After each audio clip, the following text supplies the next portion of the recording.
Hello, my name is Christopher Renstrom, and I'm your weekly horoscope columnist here on Astrology Hub. And this time, I wanted to talk to you about Neptune re-entering the zodiac sign of Aries on January 26th.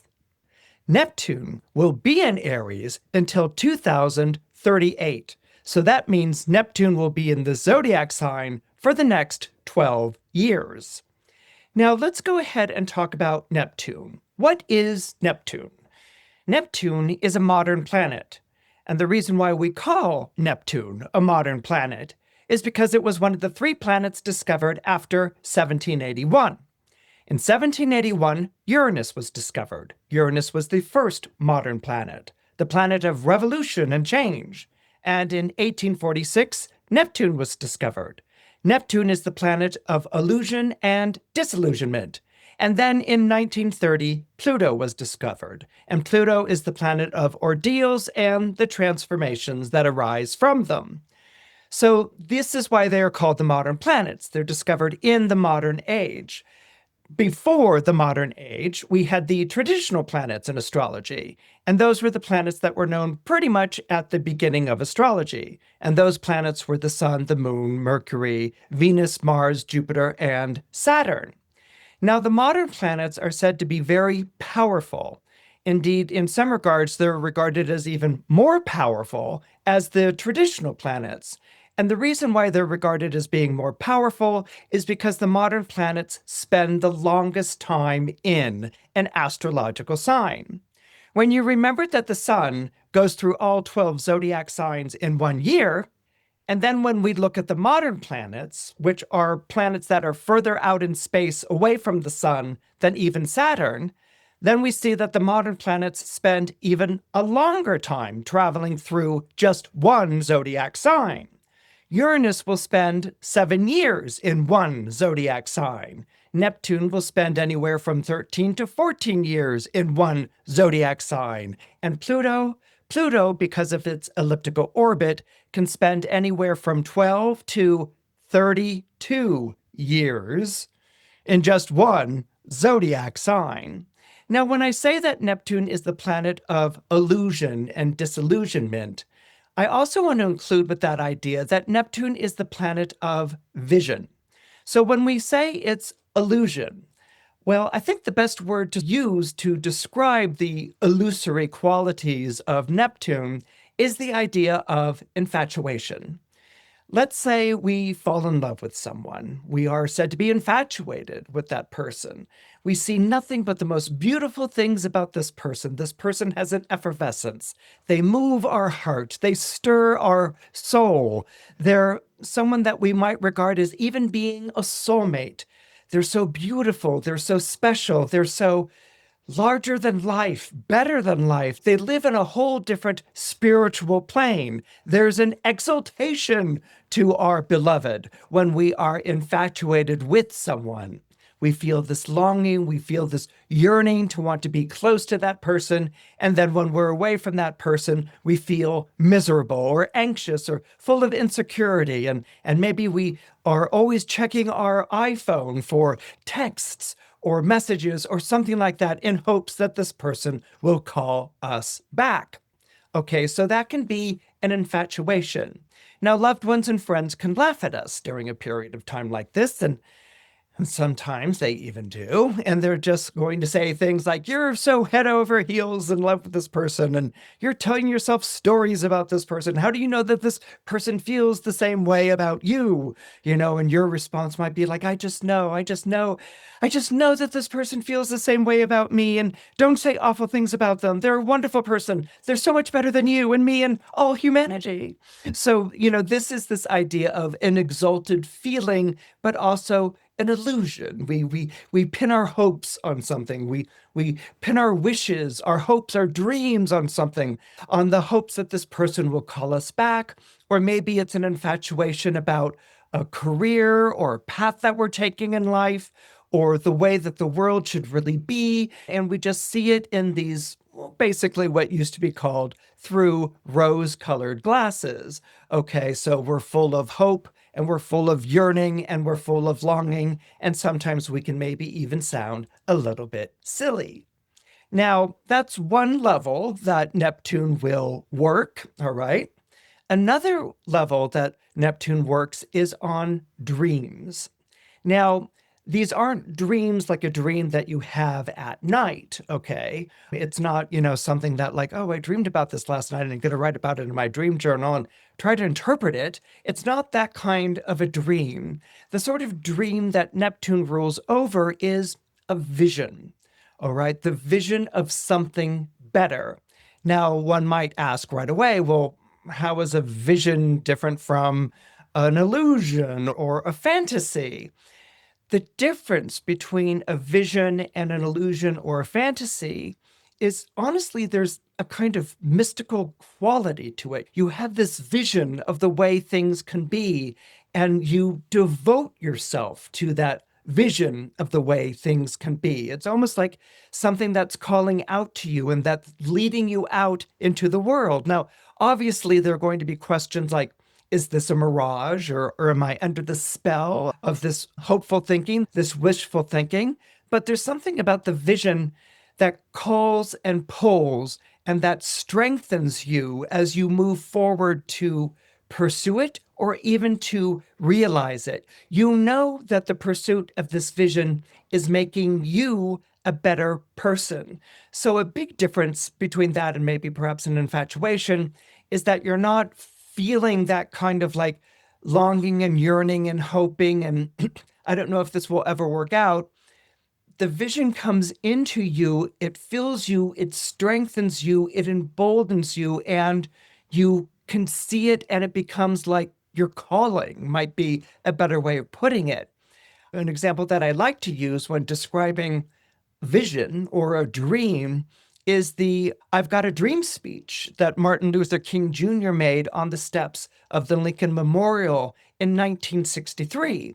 Now, getting everyone to march for civil rights, okay, was a big deal and an enormous challenge and very heroic.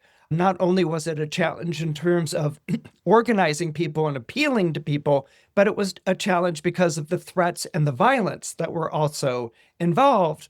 So here, this mix of people show up. There's African Americans, there are white people, people from all ethnicities. They show up to hear Martin Luther King Jr. speak on the steps of the Lincoln Memorial, sort of like a modern day Moses. And Martin Luther King Jr. has prepared notes.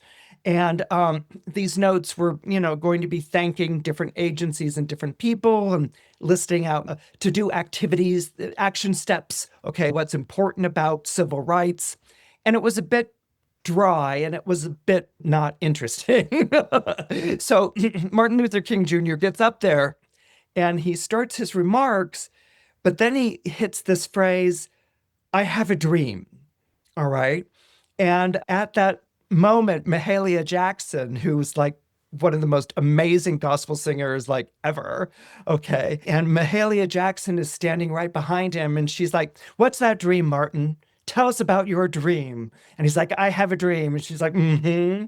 And he's like, I have a dream. And at that moment, he is transported. At that moment, he is speaking from a higher place about his dream of the future of America, about his dream of his people. The notes are completely forgotten as he's taken up in the spirit of this vision, with people behind him saying, tell us more.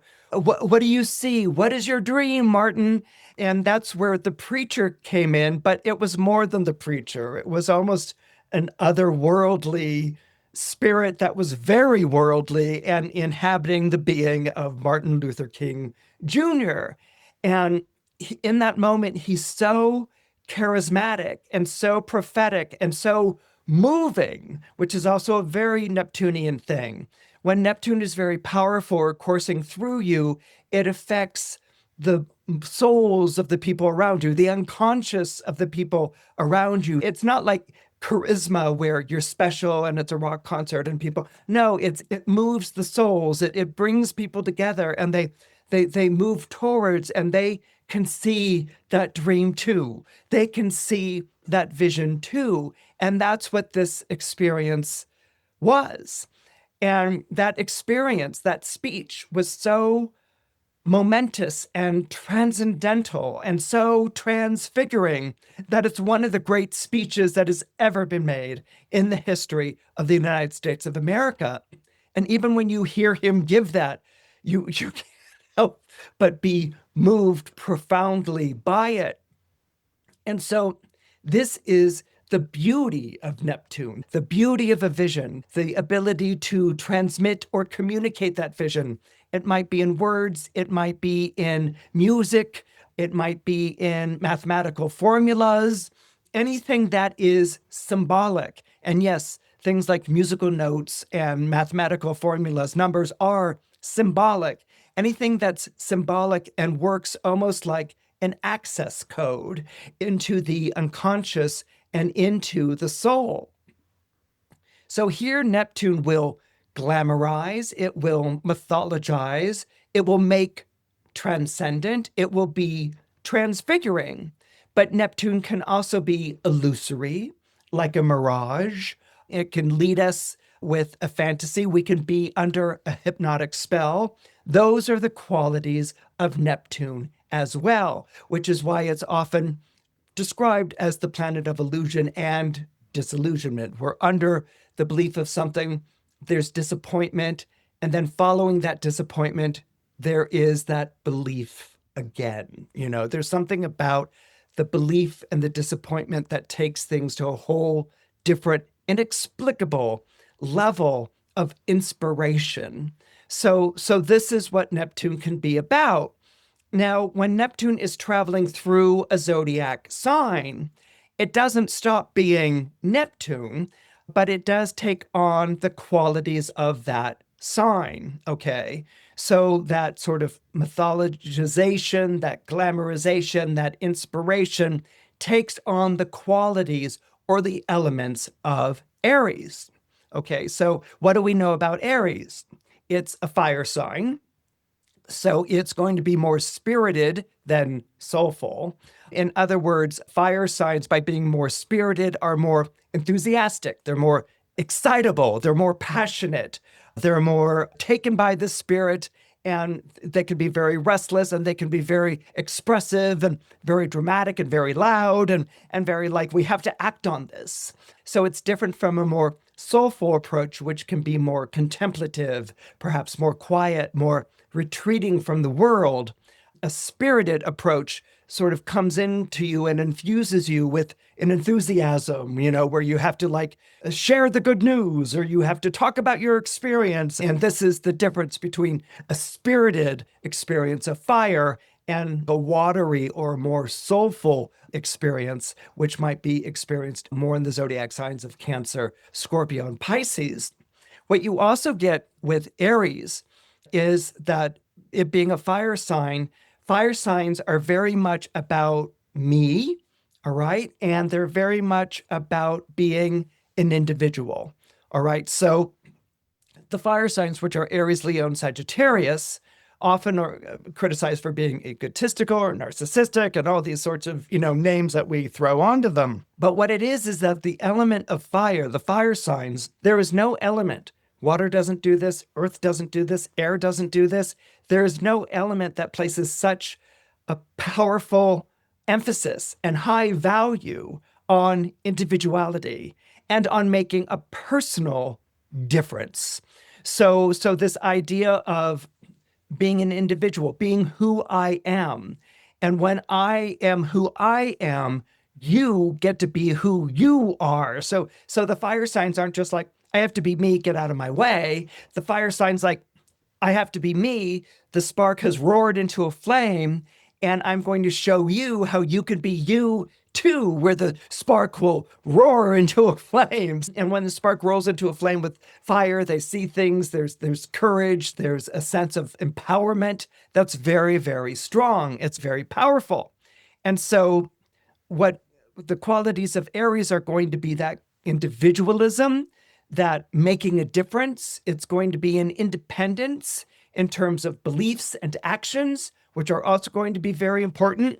There's going to be an I come first, Not because I'm better than you, but I come first because Aries is driven by an urgency. Aries is driven by an urgency to be out in front, to lead the way, and to act in the moment. Actions that are taken in a moment of urgency or when you're feeling that fiery energy, these are things that are seen as good actions. And that when you have Neptune infusing this sign, these are seen as being like sacred actions or holy actions or heroic actions. So then we get to the last component here of understanding a Neptune in Aries, and that is by a quick little look at the ruling planet of Aries, which is Mars. Now, Mars is named after the Roman god of war. And so, one would think like, oh goodness, Neptune moving into Aries, is it going to turn everyone into war hawks? Is it going to make everyone, want to fight wars and battles and things like that? And that could be the case. We've certainly seen a lot of that in the past year. When I say Neptune is re-entering Aries on January 26th, that's because it's already dipped its toe into the pool of Aries.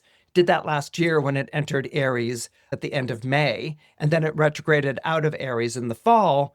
You can have that glamorization of war or being a soldier or soldierly or being heroic, of going into battle, of fighting the good fight, the things that you believe in, the things that are important to make the world a better place. And so, because Mars is very much a planet that's tied up with men and masculinity, that doesn't mean that Mars is the exclusive province of men. Women have Mars as well. It's just as powerful in their chart and their persona as it's going to be in a man's. But what can happen here is that there can be a mythologization of what is masculine, a mythologization of what is manly. Let's take an example from United States of America. Okay, what's one of the great myths of masculinity in the United States of America? It would be the cowboy, the cowboy on the plains who fights the Indians and who is a rule unto himself because there is no justice or municipality nearby. So cowboys make their own rules and they're very individualistic and they find themselves in different predicaments and quandaries. And you can have good cowboys and bad cowboys, and they do things like take their guns and, shoot people or people shoot back at them. They fight duels or they're gunslingers. So they're really kind of hard bitten and maybe, chewing tobacco, and they're like, why are you back here, Hank? So there's that kind of like rugged individualism and no one tells me what to do and I'm a law unto myself and maybe I'm a bad cowboy. I steal people's cattle, or maybe I'm a good cowboy who's standing up at high noon against someone who's a better shot than me. But, someone's got to be the sheriff in this town and I'm going to stand there and face off with this person. So these can be like ideas of like a Neptune in Aries, this kind of individualism, and rules and laws are weak and feeble and they don't apply to me because, the West is wild and we have to make our own way and we're surrounded by all these hostile forces and things along those lines. And maybe I want to get back to lolly at the saloon, or something like that and have a whiskey. So there's a kind of rugged, as I said, masculinity to this cowboy myth. But there's also acting in the background this push to be a better person, this call to be a better person. You don't want to just be the rugged cow rustling cowboy. You want to be the sheriff who stands there at high noon and stares down the opponent, that kind of a hero. And this has its roots, really, believe it or not, this really has its roots in the Knights of the Round Table. Okay, so we're going all the way back in time here to King Arthur, all right? And King Arthur is very much an Aries type of figure and very much a Neptune in Aries type of figure because there's a mystical quality to King Arthur. Not only is he legendary and a figure of myth, yet people say there was a King Arthur. So we go back and forth trying to figure out whether there was a King Arthur or not. But there's a glamour, there's a myth, there's Camelot, which was so mythologized that when John F. Kennedy was assassinated, his widow Jacqueline Kennedy called that reign of Kennedy in the White House as being the age of Camelot, where good things were done and justice was enacted. All right, there was a call to be a better person. John F. Kennedy even calls to the youth, the generation, the youth of the time in his inaugural address by having them become ambassadors of goodwill and going out and doing good deeds in other countries, and helping other people. America was seen as a country that was going to go out and help other people to better themselves through democracy and through good works. So that Camelot, and King Arthur ruled over Camelot, that vision of a utopian kingdom where good things are happening, that was a vision, one that Jacqueline Kennedy could invoke when speaking about her fallen husband. So King Arthur starts out as a boy. He's actually a page to his older brother, and his older brother is playing in some sort of tournament or something along those lines. And Arthur, who, is his page, had forgotten his sword to his brother's sword, and his brother's like, how am I going to fight this tournament if I don't have a sword? Where is it? And Arthur's like, I think I left it back at the stable or something like that. So he goes running to find the sword, and he sees a sword in a stone in the middle square of this place, and he grabs it and pulls it out of the stone and runs back to his brother. And his brother fights the tournament and things like that. Well, then people begin to notice that, this sword in the stone was a sacred thing. It had been talking about through years, through decades, maybe even a century or two, that, this sword was in a stone and that nobody could pull the sword out of the stone. The only person who could pull the sword out of the stone would be the rightful king of a society that was in shambles at this period of time. So the brother wins the tournament or whatever. He's like, nice sword, and people are like, are you sure that's your sword? And he's like, I don't know, my page gave it to me. And Arthur's like, I went and got it from the square. I'm sorry, I'll go and put it back. And so he goes back and people have gathered around the stone and he's like, whoops, sorry, and he goes and he puts the sword back in the stone and everyone's like, oh my God, like, did you just pull that out of the stone? He's like, mm-hmm. And they're like, and you just put it back in? They're like, sorry, I just borrowed it. My brother was, fighting a tournament. And they're like, can you take that out of the stone again? And he's like, sure. He reaches forward and he takes the sword out. And that's the moment where everyone basically falls to their knees because they realize this is their king. This is their once and future king, King Arthur. So King Arthur is deified in this moment, or he's taken to a higher level. Well, he's made king, but there's also something very mystical or saintly about him. And in his vision, because he's the rightful king and he's now going to bring glory and honor to this kingdom, which has been basically in shambles, he establishes a Knights of the Round Table. There's a round table and knights sit around it. Sometimes the number is 12, sometimes it's like 134 or something like this. And what he does is that he marshals the forces. You can hear the Mars in this. He marshals the forces around him so that they sit at a round table and they each have to take an oath to him. All right. Now, knights back in this time, this is actually kind of the origin of a knight. Okay. People with swords and spears who enforced laws or plundered villages for their own gain were kind of seen as thugs. They weren't really seen as being particularly noble or ennobling. They kind of took whatever they wanted. They were rapacious. They were grabbing women away from their husbands and riding off with them and, really being ruffians more than knights. So it's Arthur who gives them a vision of something greater, something better than themselves. And he's able to do this because he carries this kind of mythological aura. He carries Excalibur, which is the sword that was pulled from the stone. And so the knights want to serve him. They see in him someone who is better than themselves, someone who is the rightful king, and they want to see where he's going to go with this. And what he does is that he creates the kingdom of Camelot. He creates this utopian kingdom on earth. So Arthur handpicks his knights and he knights them with the sword, and he bestows upon them riches and lands. But in exchange for this, they must take certain vows to Arthur. Now, this isn't a vow of Arthur, I'll do whatever you say type of thing. I will only obey you, King Arthur, or I will pledge my allegiance to you, the king. Arthur's code, which goes on to really become the chivalric code, is made up of a number of different vows. The first one was never to commit outrage or murder. Okay, so knights were going to be fashioned with swords and with lances and weaponry. And so, because they were figures of force, they were never to commit outrage or murder.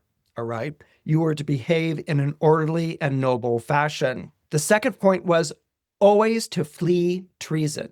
In other words, whenever you felt the temptation to betray or to be treasonous, and this was more than just to betray or be treasonous to Arthur, it was to betray or be treasonous towards a fellow knight or a citizen of your realm, you were always to flee it. You were always to reject it, to turn your back on treason. The third point was to give mercy to those who asked for mercy in battle. So let's say you're battling someone, maybe it's an enemy, maybe it's a, Hun or it's a barbarian or something like that. And let's say maybe that opponent has killed different people or whatever, and they're coming after you, and, as a knight, you fend them off, and they fall to the ground, and they beg for mercy, okay? In the Iliad in Greece, when you begged for mercy, you fell upon your knees, and you lifted your hand up to the face of the person who stood above you, and you cried for mercy. And that was understood as the person begging for mercy. They've made themselves completely helpless. You don't kill them on the spot. This is the point that Arthur made. You give mercy no matter what they've done, okay? You give mercy to anyone who asks for mercy. And if you don't give mercy, you would then sacrifice your honor and your status as a knight of King Arthur forevermore. So it doesn't matter what this person did and how much harm they had done. If someone begs for mercy, you give mercy. The fourth point, we're all pretty much familiar, which is to always help ladies, damsels, gentlewomen, and widows in distress, and never, and he states it explicitly, and never to commit rape upon pain of death. So in other words, by recognizing that men in armor with swords and with javelins and spears are much more powerful than a woman who's not in armor and isn't outfitted with these things, you always help a woman in distress who is in need. You don't say to her, I helped you and now I want a little something for it. You don't do that. You help. Okay. And that's what you do. The next point was to always protect the weak and defenseless. Okay. And back in the day, peasants were basically the weakest and most defenseless that you could get. Serfs, they were called, SERF, not, hang ten serf. It was a serfdom. They were always obedient. They lived off the land of the landlord, who was usually a knight. And so you didn't abuse them. You didn't exploit them. You protected the weak and the defenseless.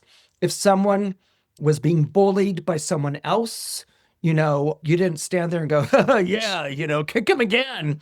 Okay, you came to the person's rescue. You protected that weak or defenseless person. They were your charge. They're part of Camelot. And even if they weren't part of Camelot, you still did it. That's why Camelot was this utopian vision of what the world could be. And finally, Arthur commanded that no man should take up a battle in a wrongful quarrel, not for love and not for any worldly goods. And he meant by this was you didn't go to battle because someone insulted your wife, okay? Or you were battling over someone that you loved. You didn't do that, okay? And you also didn't do it for any worldly goods, i.e. a mercenary. You didn't do it for pay. You didn't do it for money. So all of the knights of the Round Table, both young and old knights, swore to uphold this oath.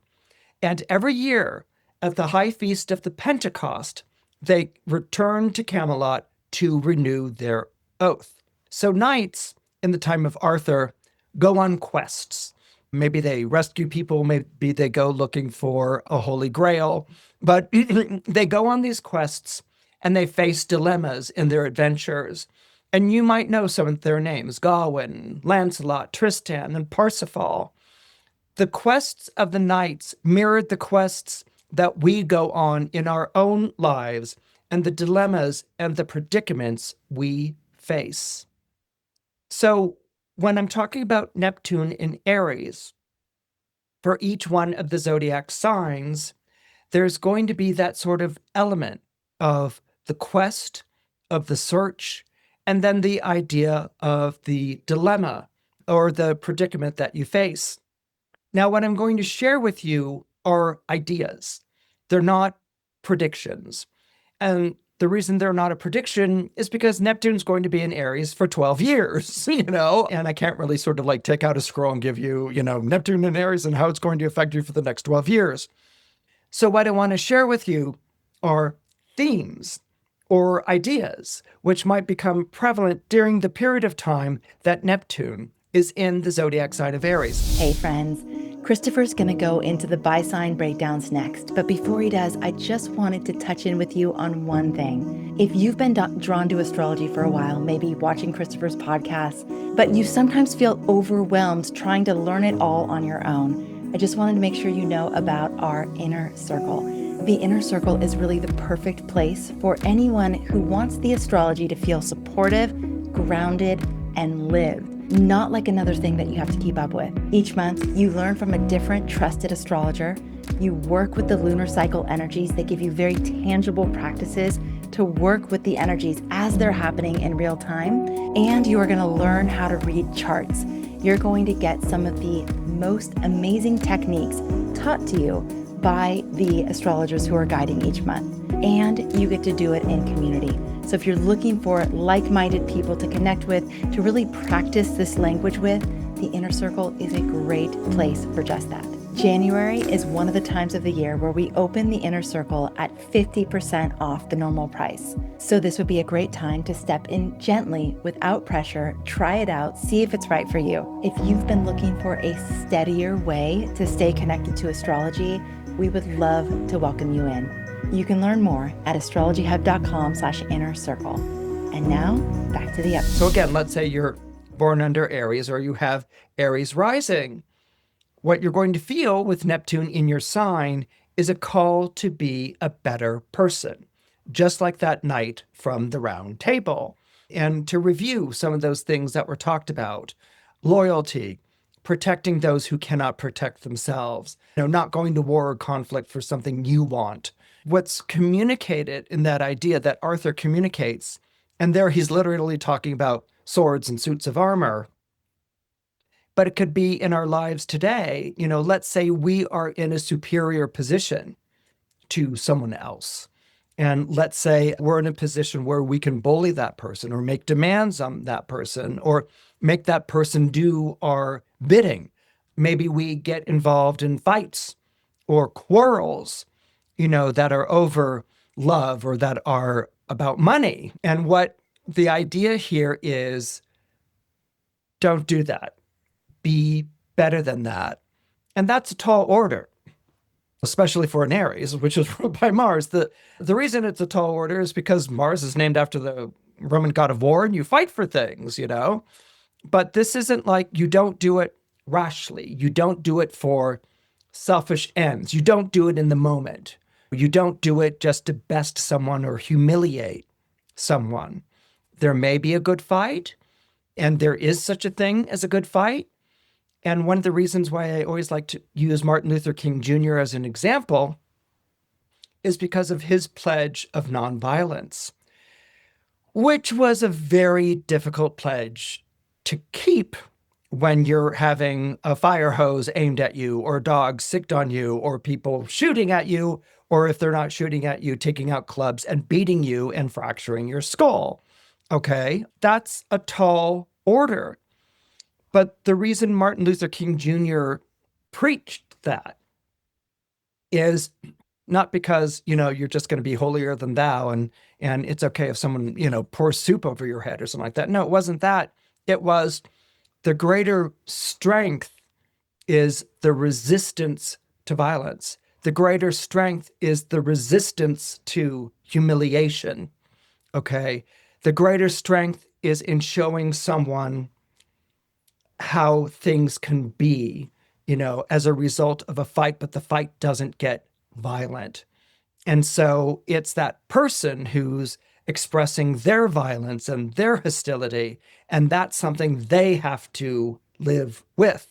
Now, a lot of followers of Martin Luther King Jr. were like, okay, I'm on board for this, but boy, is this not easy. This is like really, really rough because, someone comes at me, I'm frightened, you want to hit back. His wife, Coretta Scott King, made that point when they would have many discussions about it. But Martin Luther King Jr.'s point was because when you fight back, you inflame, you escalate. It goes to a higher level, and the control is in the resistance, and the resistance is in being nonviolent. And that's something to think about in the spirit of Neptune if you're born under Aries or have Aries rising. Now, when Neptune comes into your sign, you may feel confused at first by its presence in your life. It can be a little trippy, or it can make you very sensitive to things. It can even put you in predicaments where you might even feel like you're being oppressed or bullied or dominated in some way, where you want to take up arms and fight. But part of Neptune's energy is the idea of sacrifice. It's a characteristic of the planet that a lot of people have a hard time with, which is natural because the idea of self-sacrifice is hard to do.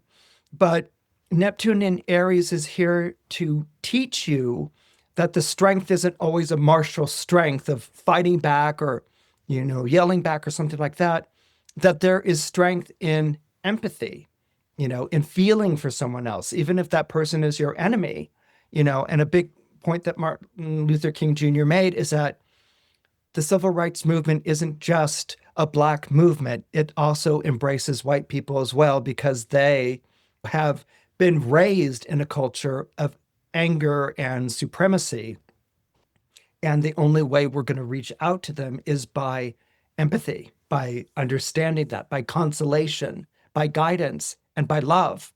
And these are the very things, empathy, consolation, guidance, and love. These are the very things that Neptune in Aries is going to charge you with. Now, part of you might feel like that's an impossible order, but the whole point of an impossible order, like, for instance, love thy neighbor as you would love thyself, is that it isn't easily accomplished. It isn't easily achieved or fulfilled. It's a practice. It's a practice that you do your best to practice in your life. And that's something to think about while Neptune is in your zodiac sign for the next 12 years. If you're born into Taurus or you have Taurus rising, your response to Neptune in Aries is going to be a bit like a quest, okay? It's something that's not going to come to you in a way that's familiar or recognizable, but you sense on a very deep level that it's very important. And so it may inspire a quest. It may inspire a search. And that's because Neptune enters Aries and that part of your solar chart, which is associated to the 12th house in astrology. And the 12th house is a fascinating house. It's an intricate house, and it's not an easy one to understand. Probably because the 12th house has a reputation that's pretty negative. If you look at more traditional astrology books, you'll see things like the 12th house is associated to prisons or insane asylums or hospitals, places where you're taken to and incarcerated in some way. And some of you might be like, well, how's a hospital like being incarcerated? Well, when you are admitted to hospital, for an operation or a treatment or something like that, you then have to be released from the hospital. You can't just sort of like say, I'm done with my operation and I'm leaving. You have to be released. So while you're in the hospital, you're under the aegis or the protection or the governance of the hospital, and you have to be released. So in a way, that can be like an incarceration. So there was always that element of prison or imprisonment that was connected to the 12th house. The 12th house is also connected to skeletons in the family closet, with painful issues that previous generations of your family might have faced. Maybe it's issues with depression or with drug addiction or alcoholism, things that have been passed down through the family that have kind of imprisoned you or locked you into a kind of family fate. That can also be something that we experience when a major planet is going through the 12th house. It might be that we're in the throes of that we're battling those tendencies or that psychological legacy. That might be something that comes up, or it might be, that a family member is facing that as an issue, and we're being called upon to be there for a person who is struggling and having a very, very difficult or a hard time. So that can also be associated with the 12th house. There was self-undoing, which is basically shooting yourself in the foot or creating a situation where you create your own downfall. Nowadays, that would be understood more as like a self-sabotaging pattern, that becomes prevalent. So at this point, you might be like, okay, is there anything positive out of 12th house, Christopher? I mean, like, you're like, oh, there's rehab. Okay, no. There is something positive, and I'm throughout, the word rehab because a rehab center is like a modern version of some of what I'm talking about. The 12th house was where you retreated either because you were incarcerated here or you retreated to battle these inner demons. Okay, hermits, if you think of the early Christian monks or hermits, the desert monks, I think they were called, or desert hermits, they would exile themselves from society and go to a cave and contemplate God, but also to battle inner demons and temptations and to override that. I know that the examples I'm using are a Christian example, but there are examples from other religions and beliefs that are very much similar. This struggle with illusion or demon or something lower in yourself, or maybe it's even the struggle with illusion and illusory pursuits. So what you also have bound up in the 12th house is a retreat from the world to contemplate something that is very profound. It could be something that's profoundly wrong with you, and you want to make it right. You want to heal it. Or it could be something that's profound in you that's been ignored or neglected. The 12th house was also the house that was associated with monasteries and convents and things like ashrams or spiritual retreats.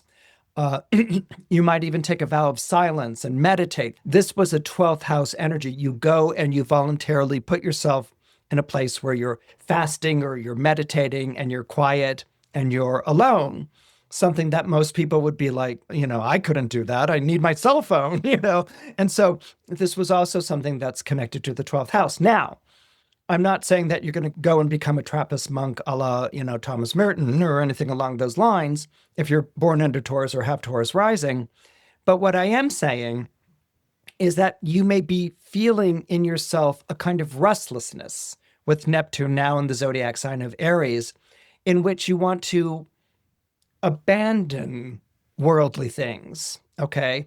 You might be feeling this sense of like, I don't see myself in my life.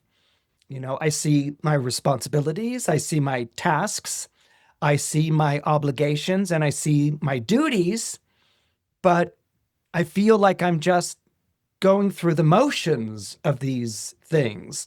Maybe because I have responsibility to family members or my own family, or I have duties at work. Or I was on this path where I wanted to make a lot of money and I'm making this money and it's just not doing it for me. I'm not seeing any sort of fulfillment or real success. And all you have to do to see an example of that, is look at the billionaires of the world. They're hardly a happy lot. We all think like, well, I would be happy with all of that money, but has it made them happy? No, it's made them crazier and weirder and stranger than they've ever been before. Okay, so on some level, that might not be doing it for you, okay?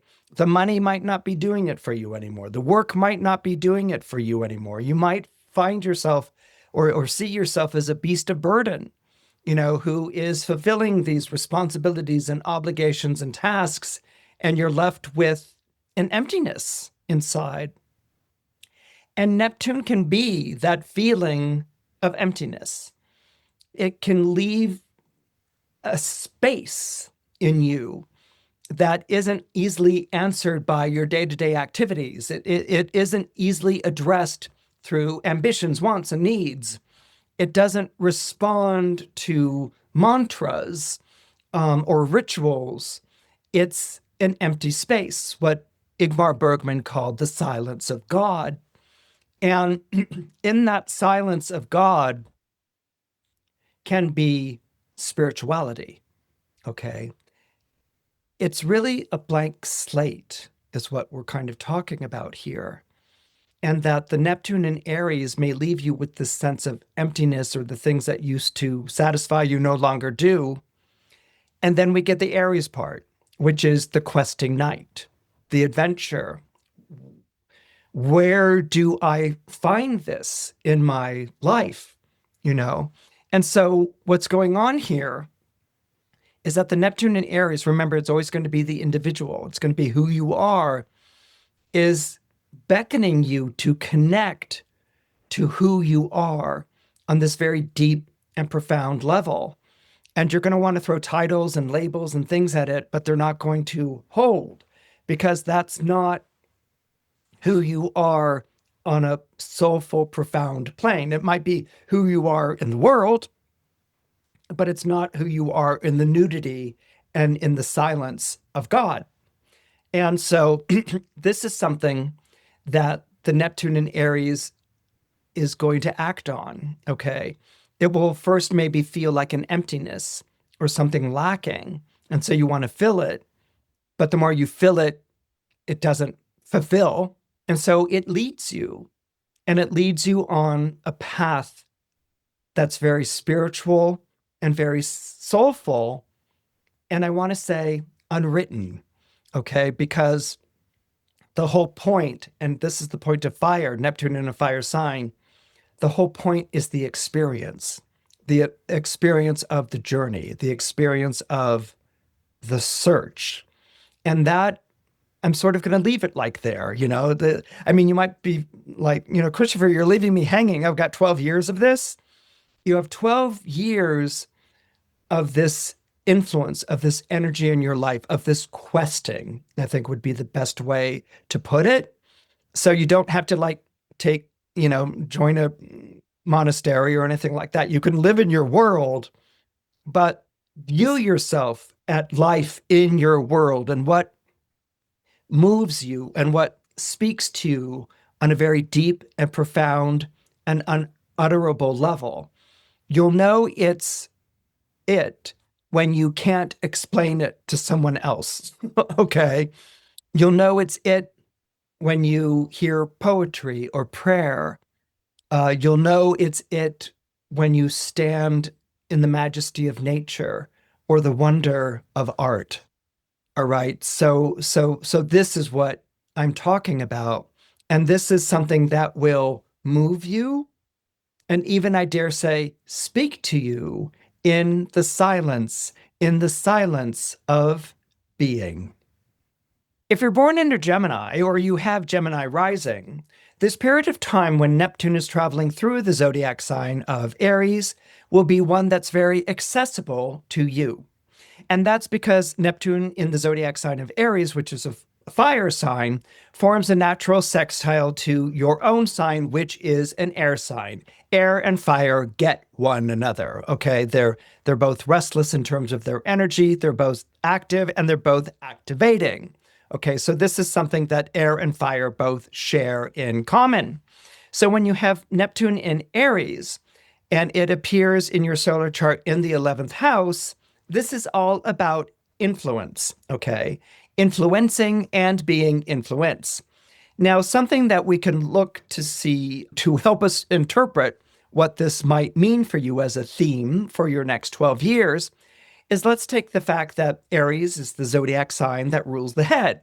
I don't know if you're familiar with the man or the woman of signs, but it usually shows a human being just sort of standing there, and they're surrounded by 12 zodiac signs that are pointing to different parts of the body that the zodiac sign rules. For instance, Taurus rules the throat and Pisces rules the feet. So in the man or woman of signs, Aries rules the head. Okay, so it's the top, it's the crown. So Aries rules the head. And when you remember that your rising sign or your sun sign, Gemini, is ruled by Mercury, Mercury, the planet, rules the mind, the way that we think and the way that we speak. Okay, so here we have a unity, a combination, a working combination of the head and the mind. So there might be a very strong emphasis on the way that you think and on the way that you speak during this time that Neptune is traveling through Aries. Now, that doesn't mean that you're all of a sudden going to be like, oh, I'm going to talk to people in a Cockney accent, like a really bad Cockney accent, or I'm French, je sais quoi. No, it doesn't mean that at all. What it means is that your words matter. Your words have an influence. They have an impact on people. And it's not just words like speechifying or preaching from the pulpit or lecturing. It's words in conversation, okay? That you are having conversations with people in which what's being discussed has impact, okay? Because the Neptune sextiles your zodiac sign or your rising sign, you have a way of saying something that really connects to someone else's mind, okay? They want to know more about it, okay? That could be gossip or a tidbit of information, but we're talking about things that are a little bit more deeper with Neptune being involved here. Maybe it's the idea of positive thinking, which is something that comes to mind. As a Gemini or Gemini rising, you're going to believe in the capacity that the mind rules over things. You might know the phrase mind over matter. Okay, this is something which all the air signs share as a credo, that the mind is more important than matter. Okay, that it can rule over the body. It can all be in your mind. And so this might be something that becomes very resonant for you during this period of time. You might even be of the belief that most limits in our life are self-imposed. They're self-imposed because of negative thinking. They're self-imposed because we don't have education, or we didn't get as much education as we should have, or we're not an enlightened being. The negative thoughts might be imposed because we just talk ourselves out of things and believe that we're not capable or we're not able. And so as a Gemini rising, you might believe during this period of time that one's capacity to shortchange oneself is made even more so through negative thinking. And it can even act in a way that's greater than anything that the outside world could do to you. And so during this period of time, you might emphasize self-improvement, like you might make a point of looking up a new word every day in the dictionary, or you might refrain from watching news before you go to bed because you don't want to have troubled sleep, or you might even read a few lines of inspirational text, something that sort of gets the mind questioning and questing and thinking more positively about life and yourself and your day. So just as someone who maybe has high cholesterol should watch what they eat, you might during this period of time watch what you think, watch what you believe, and make sure that it's not something that's negative. And you might feel very much like, I want to protect that. I don't want to give in to negative or defeatist thinking. And that what I want to do is improve my mind and my life by tapping into the latent power of positive thinking. So when you take on this idea that my mind is something that can either be my friend or my enemy, or that my mind is something that I should respect and nurture, like one would respect one's body and nurture it, or soul, respect one's soul and nurture it, or spirit and nurture it, that my mind is this, that I want to feed my mind good things, I want to put it on a healthy diet. When you sort of take command of the mind and work with anxieties in this way, again, Aries is very much about a self-improvement. that allows you to sort of turn the tables on life. So instead of circumstances having you by the tail, you wind up having circumstances by the tail because you can outwit, you can outthink, you can actually put yourself in a more positive mental space. This idea that we have the power to reshape our lives by reshaping our minds, as I said before, is nothing new. But this is something that you're going to want to really explore and you're going to want to really be committed to. The one thing to watch out for is becoming a little militant about it because of that Mars being the ruler of Aries quality that can come up with the Neptune. But I think what it's really about is recognizing the influence you have in your conversations with people, in the way that you interact with people, and to take responsibility for the words and the thoughts and the things that you convey. To ask yourself, is this information making someone's life better? Or is it, just sort of like flip or entertaining or casual or something along those lines? So these encounters, this respect for your own mind and the minds of other people, and wanting the effect to be a positive and a self-improving one, this may be very much a theme that is going on in your life over the next 12 years.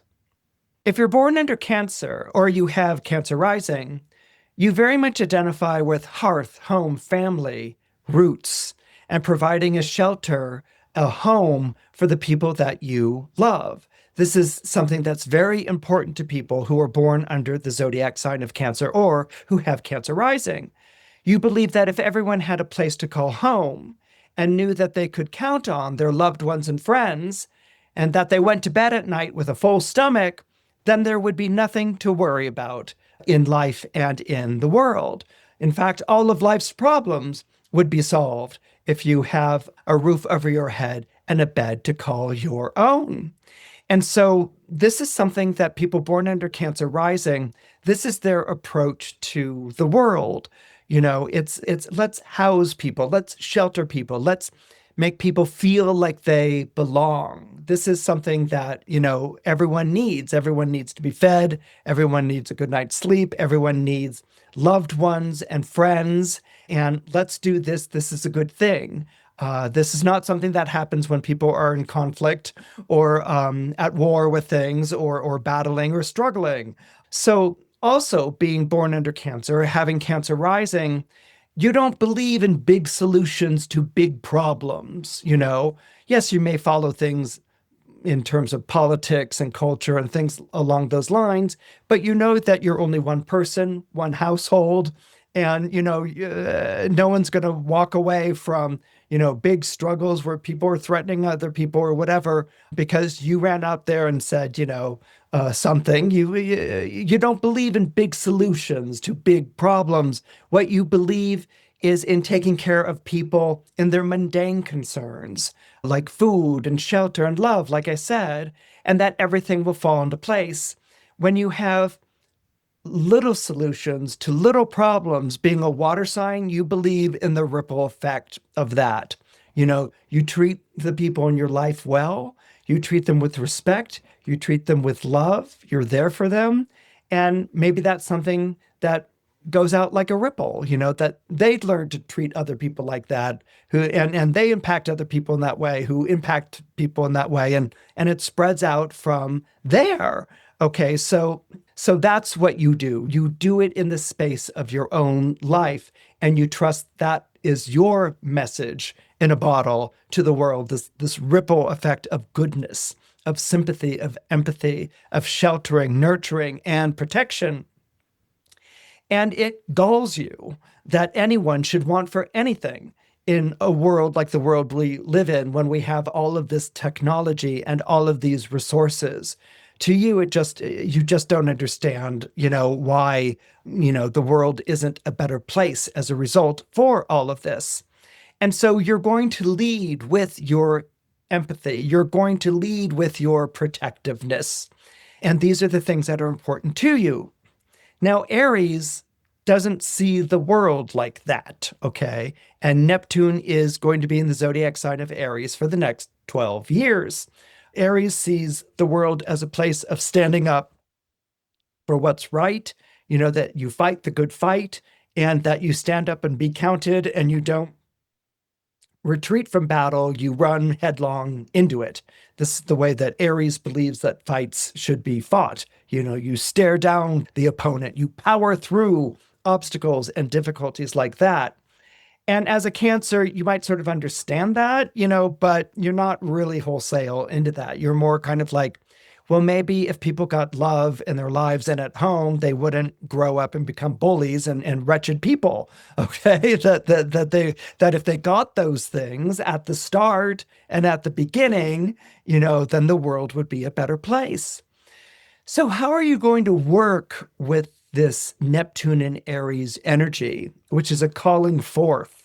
And to fight the good fight, to stand for a cause, to protect the weak, and those sorts of things that we've been talking about. Well, what's going to happen is that it's the Neptune and Aries is going to put you in more and more parental positions, okay? And probably more fatherly-like positions. Cancer and Aries are both zodiac signs that deal with parenting. They're connected to parents. Cancer is the zodiac sign of the good mother, and Aries is the zodiac sign of Coach Dad. You gave me 25 push-ups. That's great. Don't stop there. Give me another 25. The Coach Dad who's always pushing you to improve and to be better than you were before. If you're born under Cancer, you have Cancer rising, you want to nurture, and you want to protect, and you want to console. But there are times, and these can be critical times, that parents face with their children, for instance, all right, in which they can't fight the child's battle, okay? They can't take the test for the child. They're not walking behind their kid every day at school and stepping on in to fend off bullies. They can't save their children from difficult things that can happen in life. Unfortunate incidents and events. So what this Neptune and Aries is going to be teaching you is that you can be there for someone without sheltering, protecting, keeping them away, making them turn their face away from a hard world, maybe even putting yourself between that person and the world, This Neptune and Aries is going to teach you to nurture that ability to take care of yourself to the people that you care about. If a loved one has a broken heart, you don't hunt down, the person that broke their heart and, beat them up or something like that. Or you don't tell them love's a bad thing and stay at home. You have a conversation or you have an experience. You talk to that person about heartbreak. You bear witness to the heartbreak. You offer the consolation, but at the same time, you also support the person to grow through that heartbreak, to be strengthened by that heartbreak. So the more nurturing and protective and perhaps even overprotective tendencies of a Cancer rising are going to become less so during this period of time when Neptune is in Aries, because there will be more of a recognition that each person has to fight their own battles, that each person has to face their own struggles. They're not doing it alone. They have your support. And if you're a true Cancer rising, you've got everyone behind them, but they have to do it on their own. They have to do it in the arena of their body. They have to do it in the arena of their intellect. They have to do it in the arena of their soul. They have to do it in the arena of their spirit. Okay. And you can support and encourage that, maybe even show them how to do it. But this isn't about you stepping in, and keeping them away from that or becoming overly protective. It's about you supporting them in their maturation. This opens up an avenue for you to express and to share love with people in your life in a different way that you've done before, in a way where you're a comrade, you're someone who is there by their side, supporting them. And the best thing you can do for someone who's going through a hard time, who's struggling with something that's impossible, the best thing that you can do in addition to being there for them is to have a belief in them.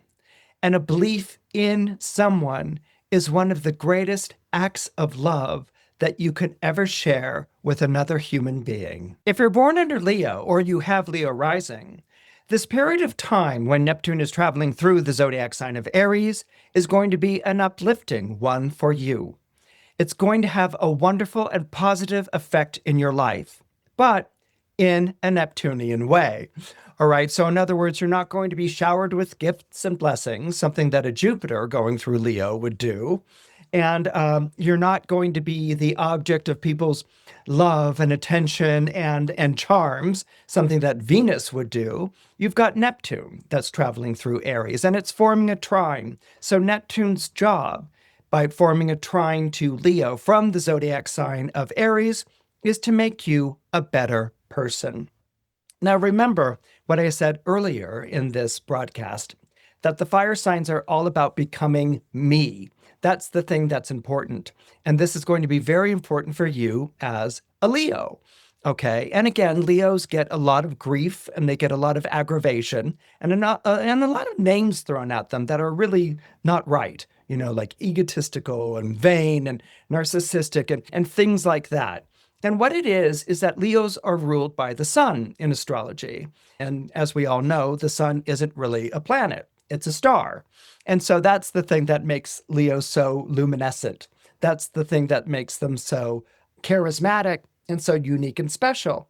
Some Leos feel like, yeah, that's right, and some Leos are like, I wish I felt that way, but I don't, but I kind of feel this pressure like I should be like that, but what it comes down to is stepping into who you are, being the best me that I can possibly be.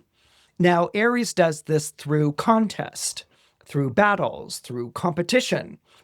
I won that prize because I was smarter, faster, better than the other person was, which Leos are kind of like, they like as an idea, but sometimes Leos or Leo risings are like, but I'm just like that. I don't really feel like I have to prove myself or go and compete with someone or something like that. I just want to glow with solar fire and light and luminosity. Okay. So Leos are just kind of like, let the sun shine through type of thing. And they're not really interested in these battles or these quests or anything along those lines. What Neptune in Aries is going to do because of its placement in your solar horoscope is that it's going to turn you into someone people believe in. Now, as a Leo, you already know that it's your personality with all of its talents and gifts, temperaments and quirks that make up who you are. And who you are is the single most valuable thing that you can bring to the table. Who you are is the single most valuable thing that you can bring to a relationship. Who you are is the single most valuable thing that you can bring to a job or a performance or to child rearing or pet care.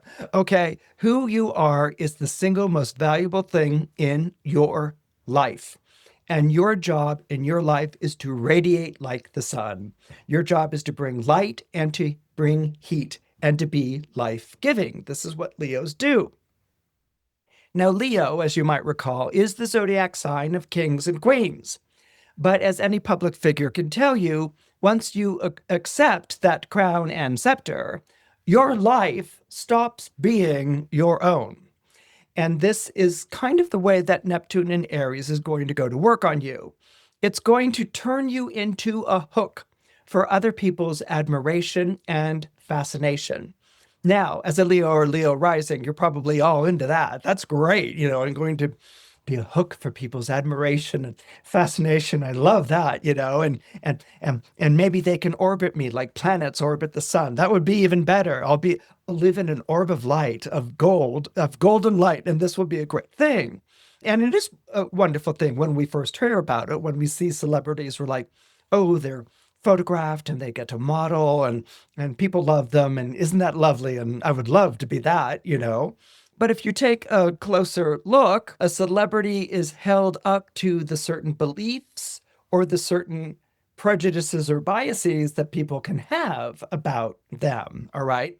So on one hand, when Neptune is in Aries, there will be things about you that other people see as being special or important when you do them.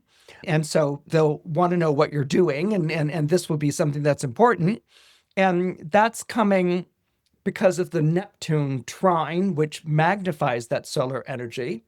You have access to the collective unconscious of the people around you. Now, you might be like, huh? What it is that if you're familiar with Carl Jung, who was a Leo, by the way, one of the things that he worked with as a psychologist was that he introduced the notion of a collective unconscious, that when we go and sleep or when we imagine things, we're not just imagining our own personal symbols. We're not just making up our own personal symbols that only mean something to us. We're accessing through our sleep or through our culture things that have taken on a symbolic import, something that he called an archetype. And these things can become influencers in our own life, or we can have very powerful emotional responses to things like that. The word is icon or iconic, and that's kind of used these days to sort of describe a star, someone who's iconic. But for instance, think of a flag. Okay, a flag represents a country. And so a flag waves and you salute it or you pledge allegiance to it or something like that. But when people desecrate a flag, they take that flag down and they burn it or they rip it to shreds. You may feel like, this hostility, this anger, this outrage that such a thing has happened. This is kind of how an archetype works. It carries a very powerful emotional psychic resonance that can either be celebrated or it can represent something that's transformative, or it can even be something that's oppressive or dark. But when it is torn or defiled, you can have a feeling that something sacred has been defiled. So that kind of thing is very, very powerful. So for instance, when we say we love this person who's a celebrity and we put the person on our shoulders and say they're really special, and someone's like, well, I'm not a Swiftie. I don't like her songs or music. And, people can be like, oh my God, I'll never talk to you again. How could you not be a Swiftie? Taylor says everything and you're nothing, we're exiling you. I mean, people can have these very powerful visceral responses. Now, I'm not saying that you're going to be on the level of Taylor Swift as a result of Neptune trining your zodiac sign. But what you will do is that you will have this power to affect the people around you. So that they really listen to the things that you say, that you stay in their memories, you stay in their imagination. You might be someone that they copy or they mimic or they discuss. We can have that with people who look up to us or people who follow what we do or commands or things that we issue forward. And that's kind of what I'm getting at here, because yet, for all of the infusion of that Neptunian energy, which captures people's attention, you can maybe perhaps also find yourself in an extremely vulnerable position, because with adulation, it can easily turn and make you the target of envy or hostility.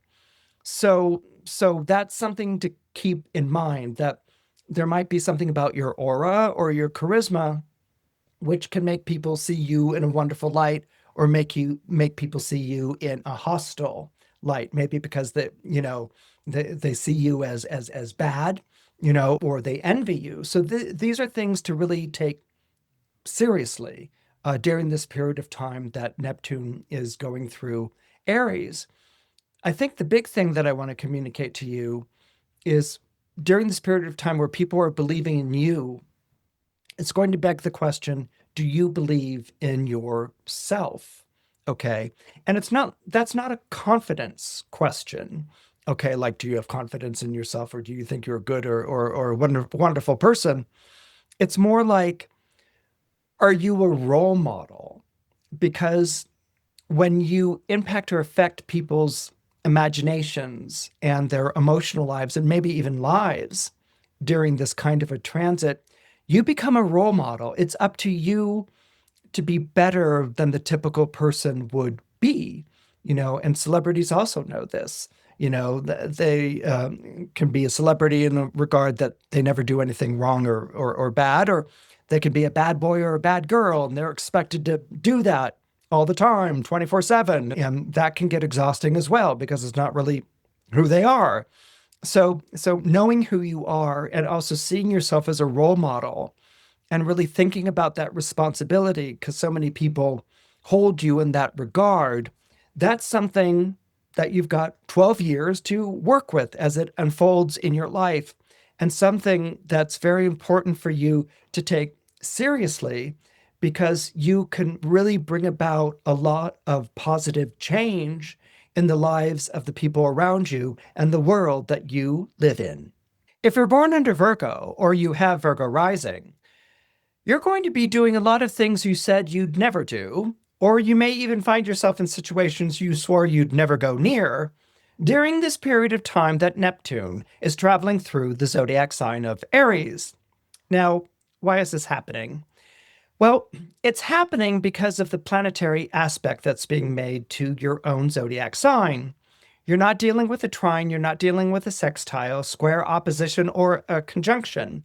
You're dealing with something that's called a quincunx, which means that the planet in one sign is trying to find a true fit with your own sign, but it's not really finding it, and something is getting garbled in the communication. It's looking for a fit that it's not finding, and so the struggle becomes about finding the fit, all right? So let me sort of bring up an example here. Aries and Virgo, at first glance, don't really have much in common. Aries is a fire sign. It's very urgent. It's very now. It has to do things in the moment, and it will take things on itself. All right. And Virgo is an earth sign. It doesn't necessarily have to do things in the moment. It likes to have a plan or a strategy or an approach to something. It might even have a practice or a formula for success. And it believes in working things out. You don't like throw yourself into a moment. If you're stumped by something, you work it out. It's a puzzle. It's a problem that's to be solved, not something to combat or struggle with, like, for instance, an Aries might see the situation. So this idea of helping is also another idea that comes up with both Aries and Virgo. Aries, I often sort of joke, is the superhero or superheroine of the zodiac, because they're always rushing to the rescue of other people. And Virgo is a helper.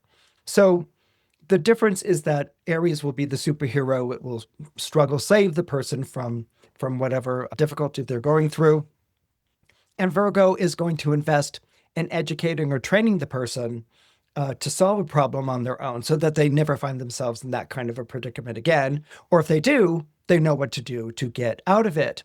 So here are two impulses that are the same. You're helping someone, but it's going on in a very different fashion, and that's kind of what's going on during this period of time that Neptune will be traveling through the zodiac sign of Aries. It's going through a certain angle of your solar horoscope, which creates or can introduce difficult situations, really difficult predicaments that aren't easy to find your way out of. They can be very emotional, they can be very intense, and they can be very difficult. They're not easy to solve like 2 + 2 = 4. They might be very personal, they might be very arduous, they might be very difficult. And the solutions aren't going to be easy. They're not going to be solved by someone flying on in and rescuing someone. And they're not going to be solved by sitting down and saying, this is what you can do to make things work. They're like the hard life questions or the hard or difficult life crossroads. And this is something that you'll find yourself in. Now, you personally, by yourself, you're finding yourself personally alone in this? Probably not. My feeling or read of the situation is that it's people who are close to you or people who are in need who are going through this, and then you're given the task of rescuing or helping them to figure out what's going on here. Now, what's challenging about Neptune is that Neptune is famously associated with self-sacrifice, and that's what heroes do. When you've got Neptune in Aries. Okay, Aries is a sign of heroism, and Neptune is about self-sacrifice. So there can be difficult situations where you go rushing in where angels fear to tread, and you might find yourself suddenly in the thick of things, in the depth of things, entangled in something because you were coming to the rescue or trying to help someone out who was in need. So Neptune can be associated with self-sacrifice, and Neptune can also be associated with scandal. Okay. And because Neptune is transiting through the solar eighth house, which is the house of sex, death, and other people's money, which basically are taboo subjects or compromising situations, this can also be associated with the taboo itself. So there may be an amorous situation, which has some sort of scandalous element that's connected to it. You might be dealing with someone who is playing for life or death stakes or facing a very hard task where they feel like they're overwhelmed, or it might be something where they've gotten themselves into a financial difficulty or something along those lines. Things you swore you'd never go near, things you swore you'd never do, and you may find yourself all of a sudden in this type of situation. All right. So as a Virgo, you're going to naturally try to figure out how to get through it. But the Neptune in Aries can also make it appear like it's sucking you in or dragging you in, or that if you were to turn your back on this is the most cruel and evil thing or insensitive thing that you could possibly do. So what to look out for here isn't that you're going to be faced with difficult situations. We all get faced with difficult situations, and we have to face them in our lives. And we're talking about 12 years here, so you're probably going to face a difficult situation.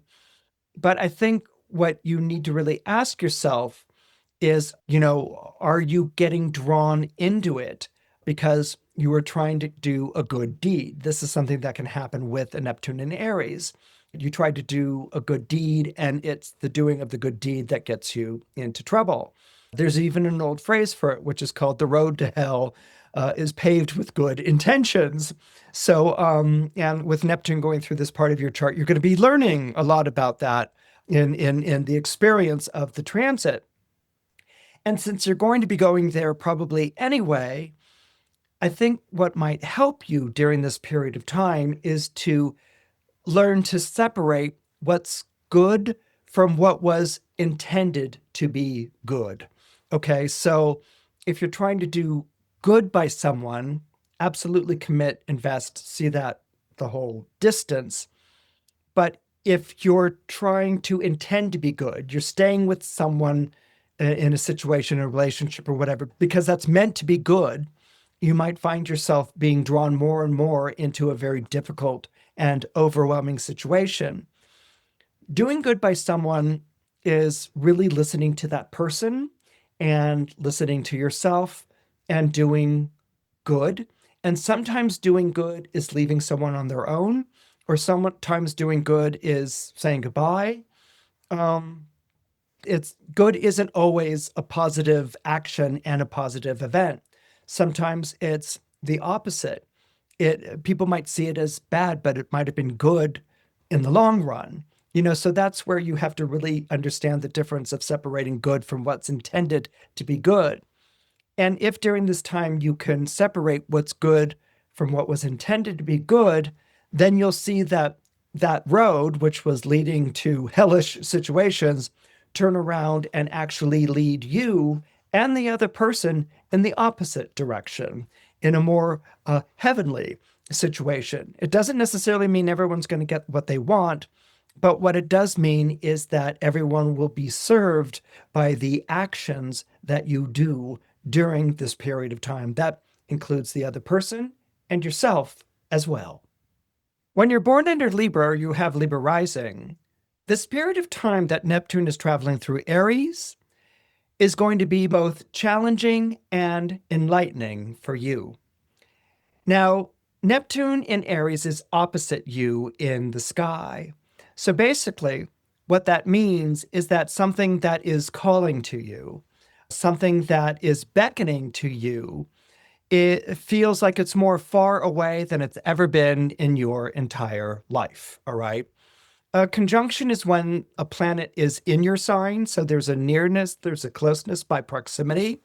A sextile encourages that idea or expands upon that idea. The most difficult aspects are when a planet is 180 degrees from you on the zodiacal circle, okay, or in your opposite sign. That's as far away on an astrological chart or in the sky that the planet could possibly be. So what happens here is that Neptune might idealize the perfect partner, the perfect solution, the perfect promise to you. It beckons to you. You reach out for it. You want to follow it. You want to believe in it, but it's too far away.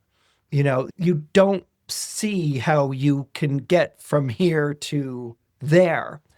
And there's this constant sense that it's disappearing over the horizon, that it's vanishing in your sights. Not only can you not reach it, but it's disappearing. And so this might be what you feel about relationships right now in your life. You may be on your own, and you may feel like the idea of having someone in your life in a relationship or a partnership just seems so distant and so impossible. You may be in a relationship and you may feel that being with this person is so distant and impossible. In other words, you don't feel like the person is available in your life or accessible in your life or next to you in your life. You feel very distant. You feel outside. You feel like you're not close. And so it's during this period of time when you're in a relationship or not in a relationship, and Neptune is opposite you here in the sky, when you ask yourself, and over the next 12 years, you will be asking yourself, what does a relationship mean to me? When you're dealing with air signs like Gemini and Libra and Aquarius, you're dealing with relationships. You're dealing with the way that people get along with people.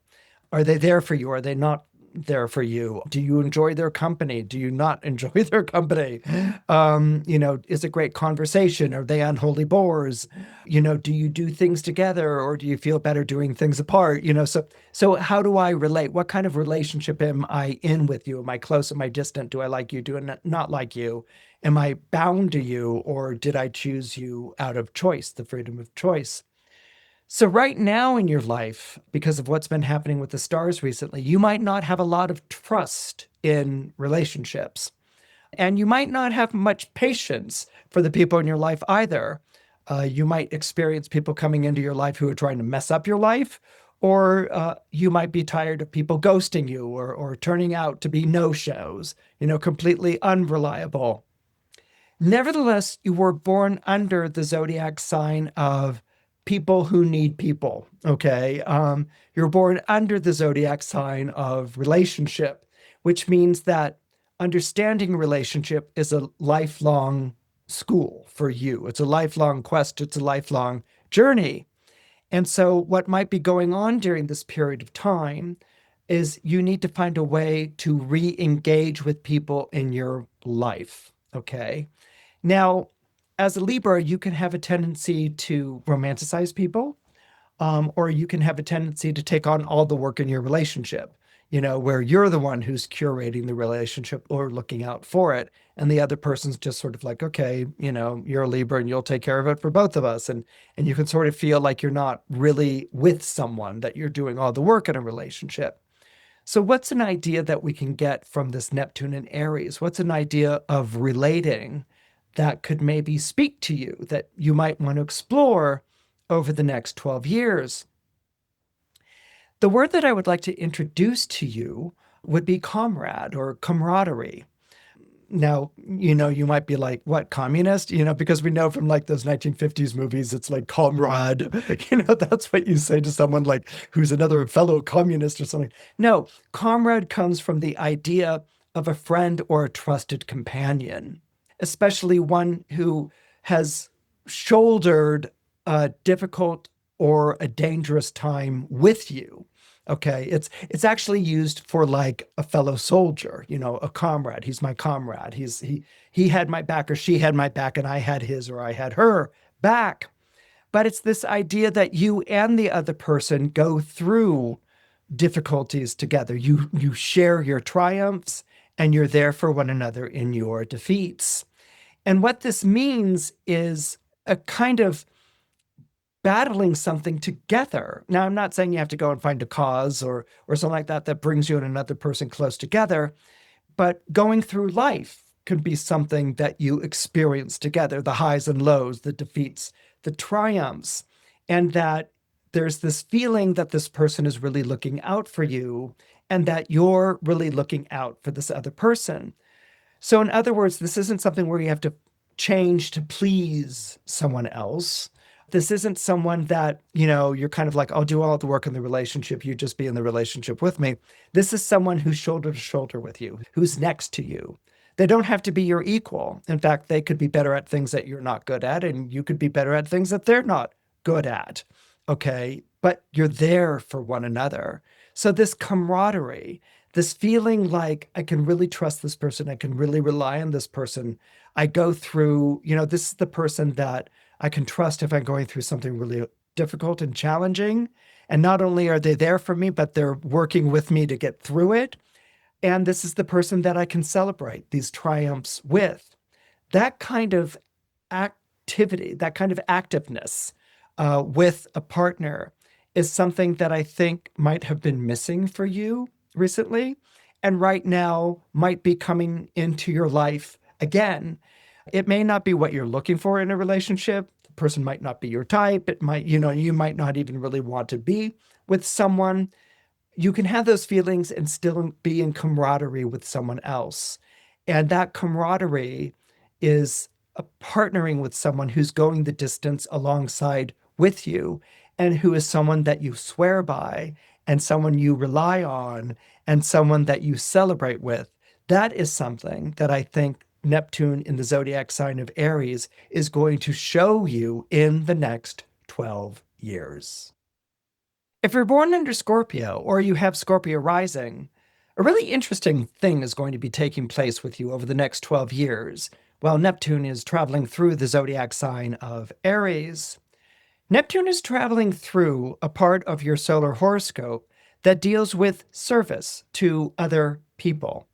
Okay. Now, on one hand, that might appeal to you as a Scorpio. You like to see yourself as being of service to people. You like to be there for people when they're going through a very difficult time emotionally. There's no other zodiac sign that runs faster to someone's side who is going through a heartbreak or some sort of grief than a Scorpio or a Scorpio rising. It's because you get it. It's because you understand it. One of your ruling planets is Pluto, named after the Roman god of the underworld. You know what it's like to descend down into an emotional place that other people don't want to go near because it's too painful, it's too difficult, it's too forbidden.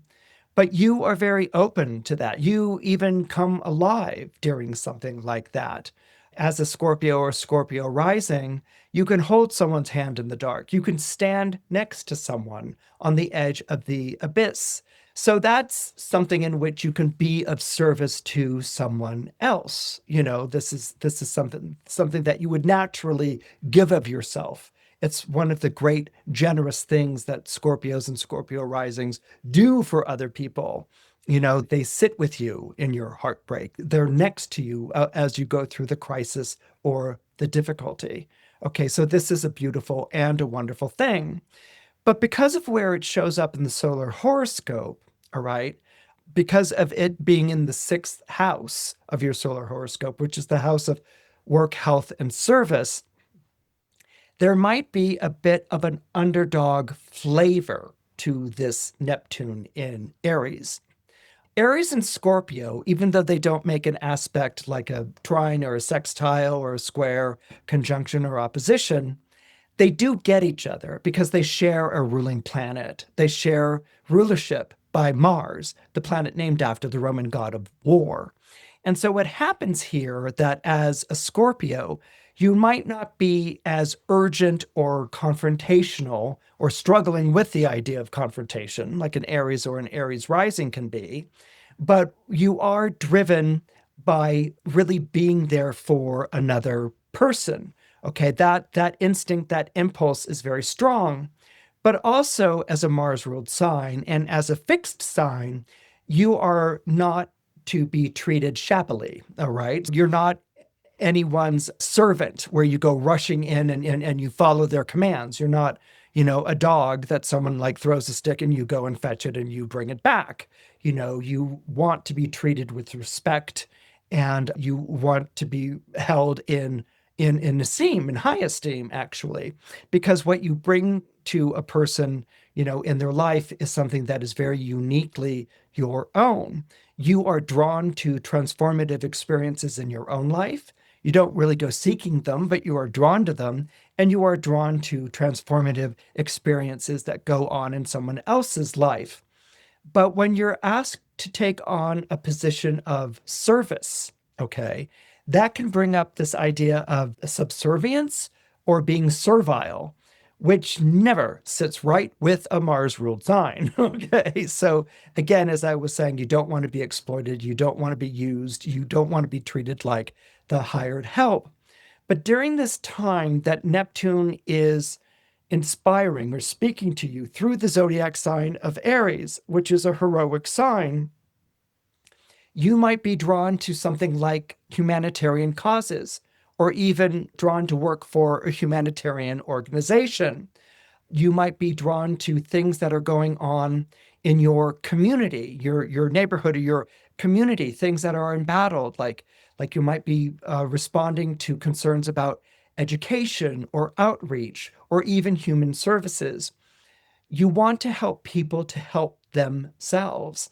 And this is something that's going to be very important to you during this period of time. It will be in humbling circumstances. And as a Scorpio, humility is a big thing for you. Not because you're vainglorious or anything along those lines, but humility is always really important for anyone who is ruled by the planet Mars. Mars has a visceral reaction to humiliation. And so learning humility is an important thing so that Mars understands that service or making yourself available or being vulnerable aren't signs of weakness. So when you ally yourself to an underdog, when you ally yourself to someone who is struggling, it doesn't mean that you go and you do the struggle for them. It means that you, during this time that Neptune is in Aries, you get down into the trenches with them. And this is something that Scorpio does. Scorpio gets down into the trenches with someone to fight the big fight, or to fight the good fight, rather, is what I should be saying. You might even find yourself in political types of situations where there's a political element to the cause that you are fighting for. And it's likely that if you find yourself in a political situation, it's probably as the result of a personal incident, which somehow transformed you from bystander to player, to someone who's in the heat or the thick of the situation. Now, I'm not saying that you have to drop what you're doing in your life and go out and become an activist or anything along those lines. But the reason why I bring up politics, which comes from polis, which is city-state, politics, like polis, has its roots in people and not in elected officials. So this is something that you might be responding to viscerally during this period of time, a kind of call to help. And there are different examples of it. One example that comes to mind is the street ministry that Mother Teresa's missionaries of charity performed in the slums of India, where they went to places that a more established church or house of worship wouldn't go in order to practice good acts to help people in their time of need. The underdogs, the people who were neglected or ignored. Or you might feel a sort of fascination or a call to being an end-of-life doula. That's someone who provides companionship, comfort, and guidance to those who are planning for death or have been diagnosed with a terminal disease or who are facing imminent death. Now, that might be a little too heavy, but it's something that might speak to your Scorpio sun or your Scorpio rising. It's not about you solving the problem for someone. It's you standing by someone, by witnessing, or you showing solidarity, or you helping in a time in which there is oppression or in which there has been great neglect. This is something that you're going to respond to very powerfully if you're born under Scorpio or Scorpio rising during this period of time. And it's something that I think will very much enrich you.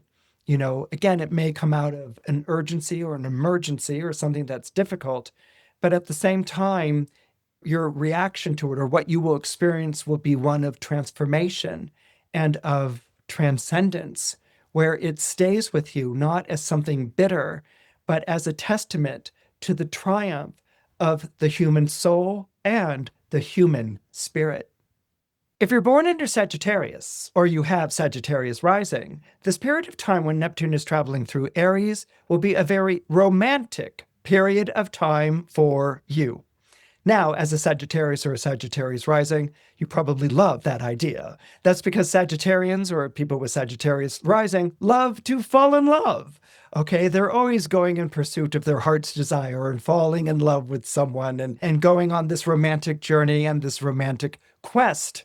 So certainly there's going to be an improvement in your love life during this period of time. And certainly you're going to be celebrating the joys and the pleasures and the delights of love.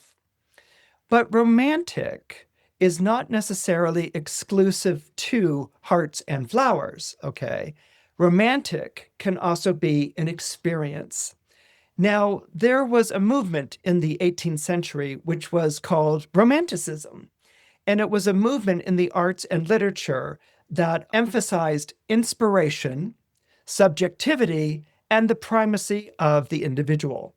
So basically what this movement was about was saying that my experience of myself, of how I experience nature or the cosmos or society or life, okay, this matters, okay? It's not to be fitted into, like an institution, like religion or government or education. I'm not going to just sort of like recite what I've been taught. I'm going to explore ideas. I'm going to explore the world. I'm going to experience and follow the things that are inspiring to me. And so this is something that we see a lot of in 18th century painting, where people are in nature and the fury of nature, in the poetry where there's very real passion and feeling that's not being constrained by convention, and where the person's experience of life is the thing that's important. It's the story that you tell other people. So this isn't about trying to find order and conformity. It's really about finding yourself, in a thunderstorm or standing on, the top of a huge precipice, or marveling at the wonder of nature. And indeed, it was the British statesman Edmund Burke who said, all that stuns the soul, all that imprints a feeling of terror, leads to the sublime. Okay.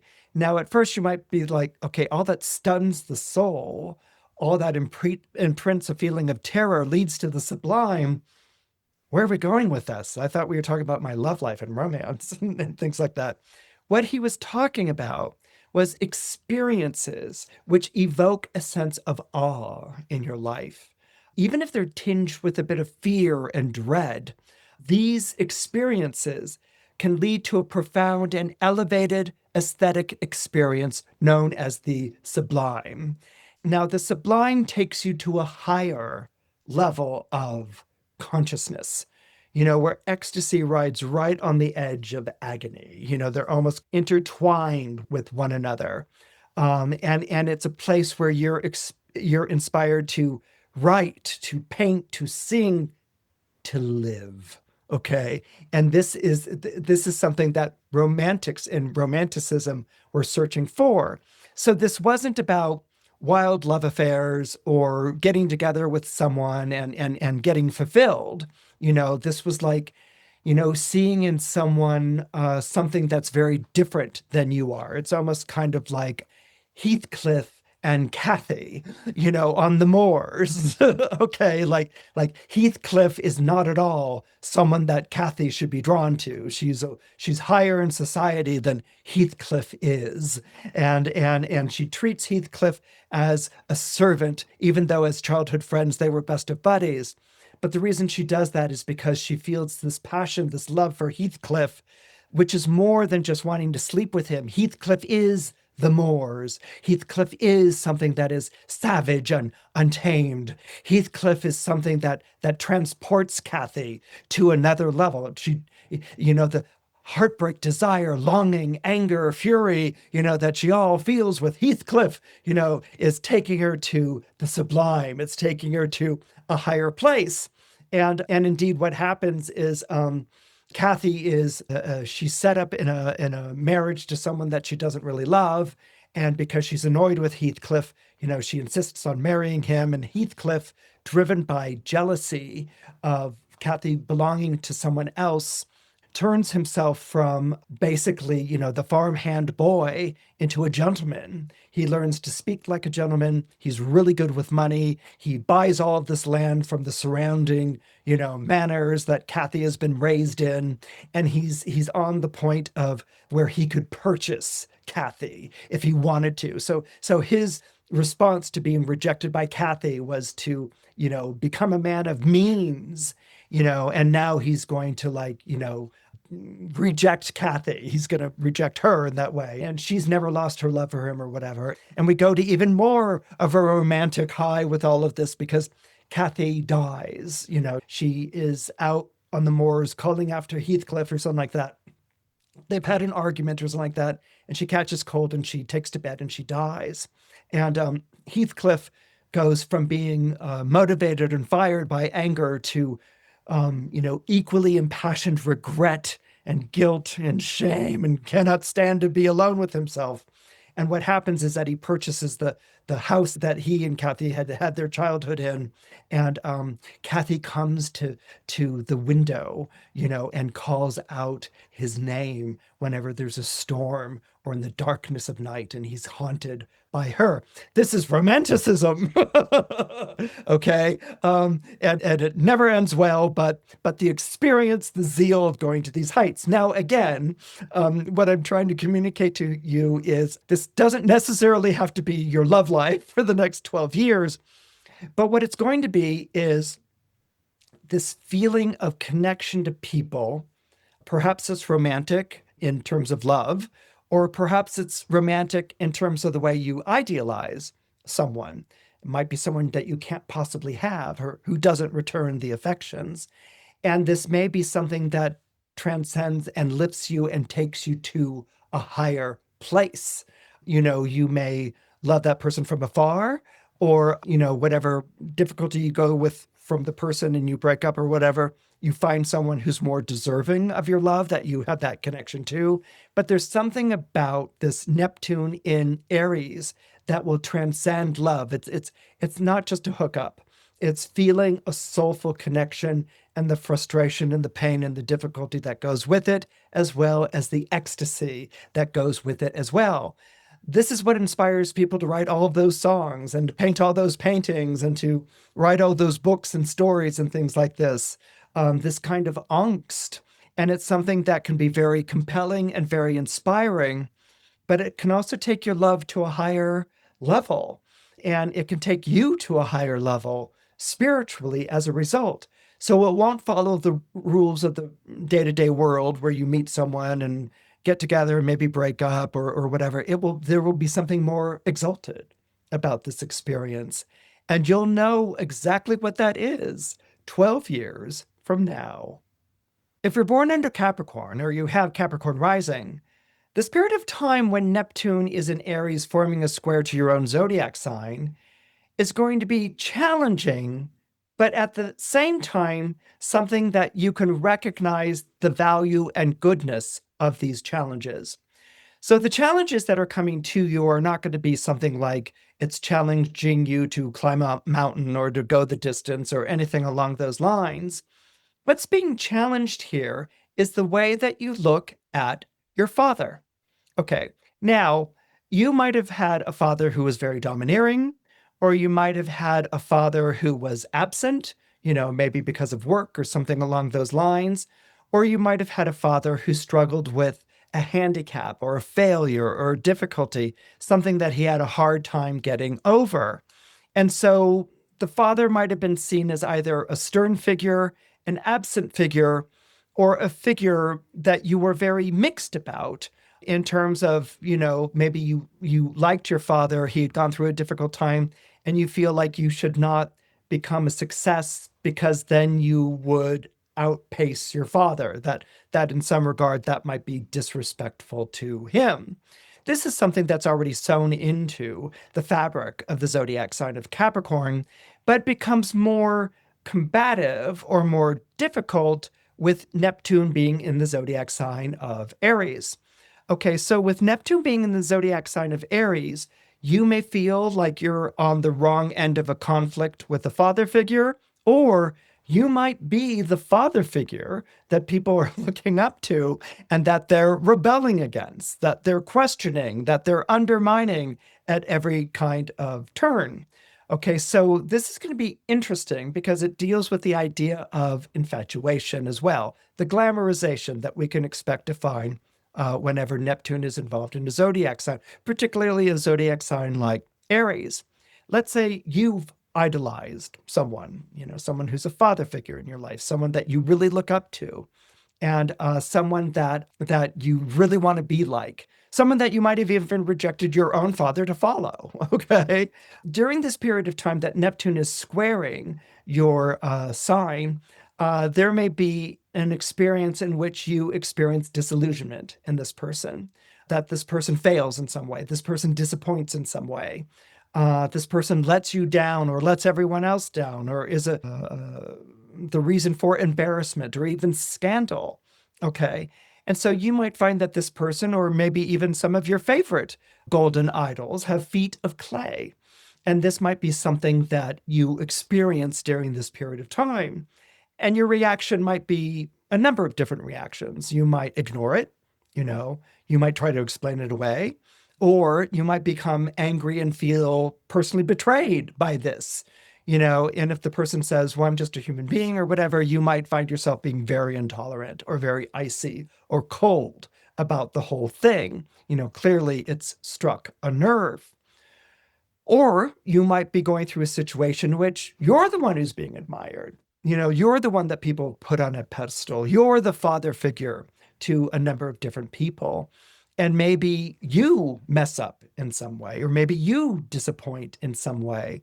And maybe they look at you like, askance or betrayed or let down or whatever.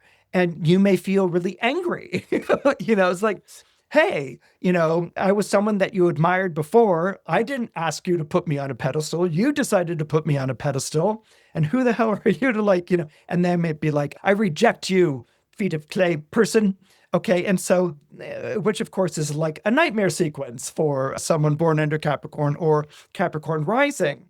And so whether you're disillusioned with a father figure or you're the father figure that people are disillusioned with, where you feel the shame or like you have to explain or whatever. And then in anger, like, why should I have to explain this? And this might send you into a kind of downward spiral. Okay. If you were the one admiring someone else, you may feel like, I've always been fooled. I can't admire anyone and I feel bereft. I feel empty.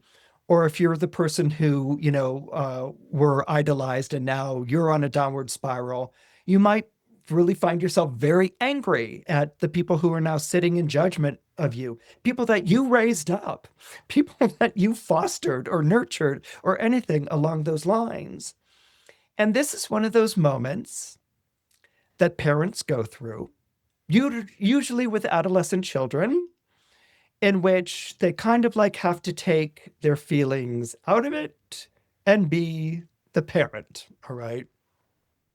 So what this is basically teaching you, this illusion-disillusionment cycle of the Neptune in Aries, is to father yourself. Maybe you shouldn't be looking to father figures. Maybe you're at a point in your life where you can father yourself. You can be the father. And what is it like to be a father? What is it like to be a role model? What is it like to be a guide? Someone that people depend on, someone that, people look up to. So that might be your experience as a result of a disillusionment with a father figure, where you kind of like have to man up. And I'm using male imagery only because there's such male imagery associated with Capricorn and Aries and things like that. But this applies equally for women as well. This is not exclusively to men. And then if you're the person who has been the cause of someone else's disappointment or disillusionment, and you want to take it personally, get angry at that person, you need to remember in this context, you're the parent, you're the father, and you still care about the person who's now, disowned you or turned their back on you. And you need to be patient, and you need to be there. You need to be true to your feelings, which is great, but also you need to own the father role here, which is sometimes people have to be angry at you and not talk to you for a day, a week, a month, a year, maybe a decade. But at some point, there's always a very powerful possibility, and definitely with this square, that the person will circle around again and come back to you in a moment of penitence or apology, or even trying to like thaw the ice. They're interested in maybe trying to set something up or putting out feelers. And you need to be the open door. You need to be the person who is welcoming of that, receptive of that. And it may go against your pride or what was done to you or things like that. But Neptune is a planet that has a lot to do with forgiving and with understanding people on a more profound level than people tend to understand themselves. And it comes from the idea that each of us are the salvation of another person. That if we play into a feud, we doom the other person who's in the feud with us. Whereas if we are more forgiving, or we stand from a position of love, we give that other person an opportunity to come to understand that in the time that it takes for them to understand that. And then we understand ourselves on a deeper level as well. Compassion is strength. Sympathy is valor. Love triumphs over all when Neptune is traveling through a zodiac sign like Aries. And that might be hard for you to understand at first because it squares you, but it's something that you will definitely come to understand for the benefit of the other person and also to the benefit of you. If you're born under Aquarius or you have Aquarius rising, this period of time that Neptune is traveling through Aries is going to be a transcendent one for you. And the reason why I use the word transcendent is because we are talking about you, Aquarius, with air. You're an air sign. And we're talking about Aries, which is a fire sign. And fire and air go together. They uplift, really, when you bring the two of them together. If you think of like an air balloon, that people ride. You step into the basket, the gondola, you fire up the fire, it blows hot air into the balloon and it lifts, it transcends, it lifts and you fly. And this is something that can come together when you combine the elements of air and fire. But being an Aquarius and being ruled by two planets, Uranus and Saturn, which aren't always on the best of terms with one another, being an Aquarius, you have an ability to stand both inside and outside a situation. Okay, so you can understand a situation and be at the center of it, but you also contain at that same moment that sort of remote viewership of the situation. So you may be someone that people are coming to with their problems, issues, disputes, and you're helping them to communicate or mediate or understand different perspectives. But you also have this ability to sort of have a bird's eye view of what's going on. So you can be both inside and outside a situation. What's going to happen with this Neptune in Aries is that it's going to help you understand how to work with that inside-outside perspective. It's going to help you to bring a personal dimension to outside concerns and an objective criterion to the most intimate and sensitive of issues. Now, you know from your experience as an Aquarius and an Aquarius rising that words and feelings don't always flow together, just like rules aren't always the truest guide for behavior and social concerns don't always respect individual freedom.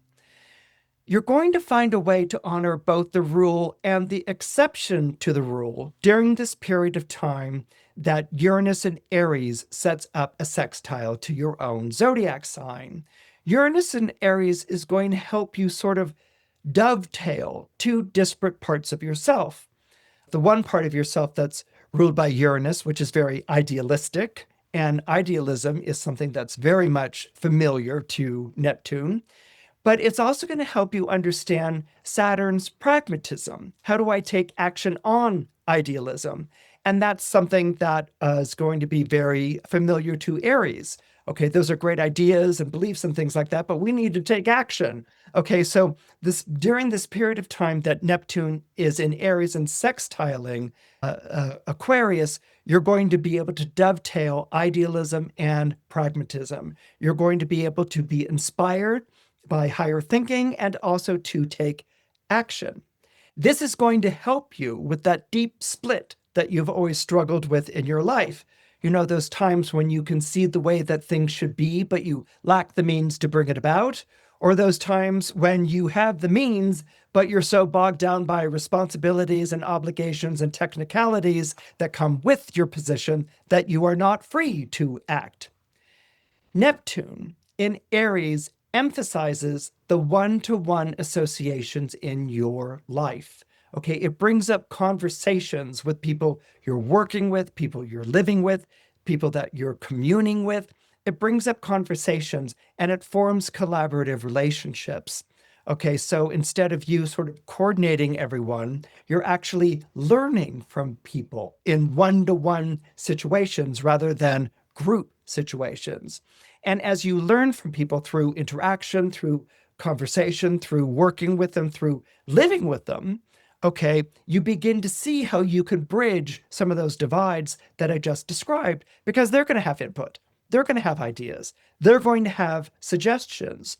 And you will experience them as sort of being sounding boards in your own life, where they're kind of coaching you, but you're also coaching them. And so this will introduce a different kind of collaboration into your life that will be unfolding over the next 12 years. You're going to like the camaraderie, that's going to speak to your Aquarian nature. We're doing things together as a group or a community or a team. But at the same time, what you're also going to recognize is how you make a personal difference. And that's the fire part. Fire emphasizes, as I said before in this broadcast, individuality. And you're going to see for the first time in these interactions, not only is it about receiving input and suggestions, but how you're making input and suggestions to other people. You're feeding their fire, they're feeding your fire, and you're going to see for yourself, wow, I really make a personal difference in other people's lives. And that's going to be something that brings the inside and the outside together in the present moment. If you're born under Pisces or you have Pisces rising, this period of time that Neptune is traveling through the zodiac sign of Aries, well, I think the word I sort of want to use with you is transfiguration. You will find your whole being transfigured during this period of time. Now, let me go ahead and explain that. Neptune is winding up a 12 or 13-year stay in your own zodiac sign, which is the sign of Pisces.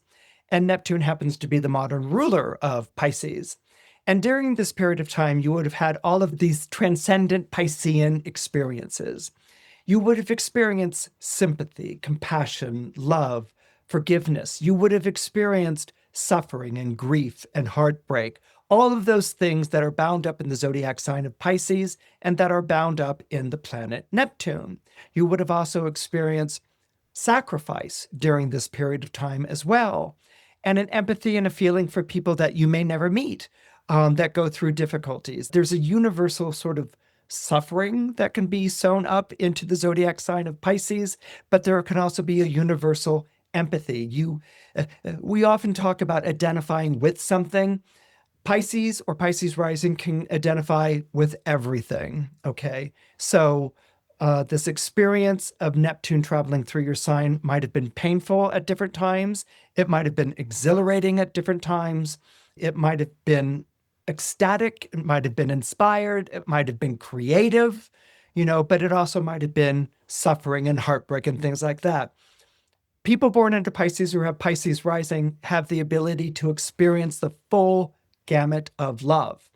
Neptune, modern ruler of Pisces, is often described as being unconditional love. But that unconditional love isn't a generic love. Okay, that unconditional love is all aspects of love, which means that if you're born under Pisces or Pisces rising, you can fall in love, you can be despondent, you can be angry, you can be jealous, you can be full of hostility, you can also be forgiving, you can be welcoming, you can be sheltering, you can be compassionate, you can show mercy.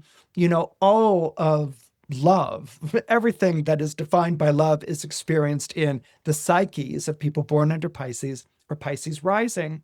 But something that's also a big part of Neptune is the idea of yearning and longing for things. People born under Pisces or who have Pisces rising often yearn for things that they cannot have, or they long for something that can't possibly be. And this is what sort of creates a reputation where people might say, God, you're really like masochistic or something like that, or, are you just into suffering? But it's not that. There's something about yearning for something that's invisible or beyond reach that stretches the psyche. Okay, we yearn for something and we feel a sorrow for that, but it also deepens us as a person. A lot of times, if we fall in love with something, we fall in love with someone, we love someone, we expect our desires to be satisfied. We expect our cravings to be satisfied, and that's, a lot of times what a relationship can be, or a love relationship can be. And if we feel, out of love with someone or something like that, it might be, you didn't turn out to be the person, I thought you were, or you're no longer the person I was in love with. And again, it's because we didn't get our needs met or our cravings fulfilled or our desires given proper attention and due. With yearning and longing, it really sort of stretches the muscles of love, okay? It's yearning for someone who's not there. So you begin to imagine what that person is doing and what they're like. Now, sometimes that's a nightmare scenario. They're going out with someone else, nightmare, or it's like, maybe they're feeling lonely too, or maybe, and what you do is that you begin to place yourself in someone else's psyche. And that teaches empathy. That teaches imagining yourself in someone else's shoes, which takes you to another level of love. Maybe this person didn't get love when they were a child and that's why they're so dreadful, or maybe heartbreak drove this person to be cold and withdrawn. And I know what heartbreak's like, and, I can reach out. So Pisces is always reaching across the aisle. Pisces is always reaching across the gulf. And it's not really a hard thing for Pisces to do because they carry that much water. They carry that much love in their horoscope and in their being. And Pisces has an ability to come back from heartbreak. They have an ability to come back from disappointment. And so there might have been a lot of longing and yearning for things that were beyond your reach during the time that Neptune was traveling through your sign. That all changes when Neptune enters Aries. Okay, we change elementally. Okay, we go from a soulful experience, an emotional experience, water, Pisces, to a sensational experience, a here and now experience. That's fire, Aries. Okay, so basically the message of Neptune in Aries is a simple one. And it was one that was very popular in the 1970s and had a very strong inspirational effect. And it was, be here now. Okay, so in other words, get out of the past, get out of the yearning, get out of the longing, get into an Aries sensibility, which is where Neptune is. So it's be here now, be present in your life now. Be here where you find yourself now in the present moment. And so what happens here is that there's an alertness to Neptune in Aries. There's a nowness to Neptune in Aries. Okay, you're present, and Neptune in Aries is going to make you feel more alive. It's not going to be about what's deficit or what's missing. It's going to be about what is in your life right now. Think of logs being thrown in a fire, and the flame grows brighter and lighter and warmer, hotter as the logs are thrown in. This is what's going on with Neptune in Aries right now, that each thing that's added to your life makes you more lit, more fiery. Okay. This isn't about missing or not having things. It's about being, And so what you're going to experience during this period of time is less longing and more being during the period of time that Neptune is passing through the zodiac sign of Aries. And so you're not going to hold back with the things that you want. You're not going to hold back with your temper. You're going to express things that you never really expressed before. Now, obviously, you have to deal with other people's expressions. That's the whole thing about fire. It's the importance of being me, but in me being me, the other person gets to be their me as well. So you have to deal with that. But I think that you're going to find all of this to be a very illuminating experience, a very invigorating experience, a very exciting experience, and something that's going to show you a whole new side of yourself and Neptune, something that you never saw before, and something that you're going to have 12 years to get used to. For me, the podcast is kind of like the marker. It's like, okay, here we are. And then you go into the inner circle and you get to go deeper. They're really like the diversity in astrologers. Judith Hill, Gemini Brett, Christopher Renstrom, Gary Caton, Frank Clifford. Michael Bryan. Hearing lots of different languaging has really helped me as a practicing astrologer myself. It's helped me hone how I give readings. I do love the astrology pulse, like those texts every day when the astrology pulse, like it's like I love, oh yeah, there's that quick check-in and reminder. The mastery classes. When I'm on tour, that's my food. because of my academic background. New information is like soul food to me. And then there's the hugs that are the new moon ceremonies. I'd say the number one thing for me is the new moon ceremonies. It has to happen every cycle for me, whether I can show up live or not. It's essential. Thank you for creating this amazing platform. I mean, this Ohana is truly a great home.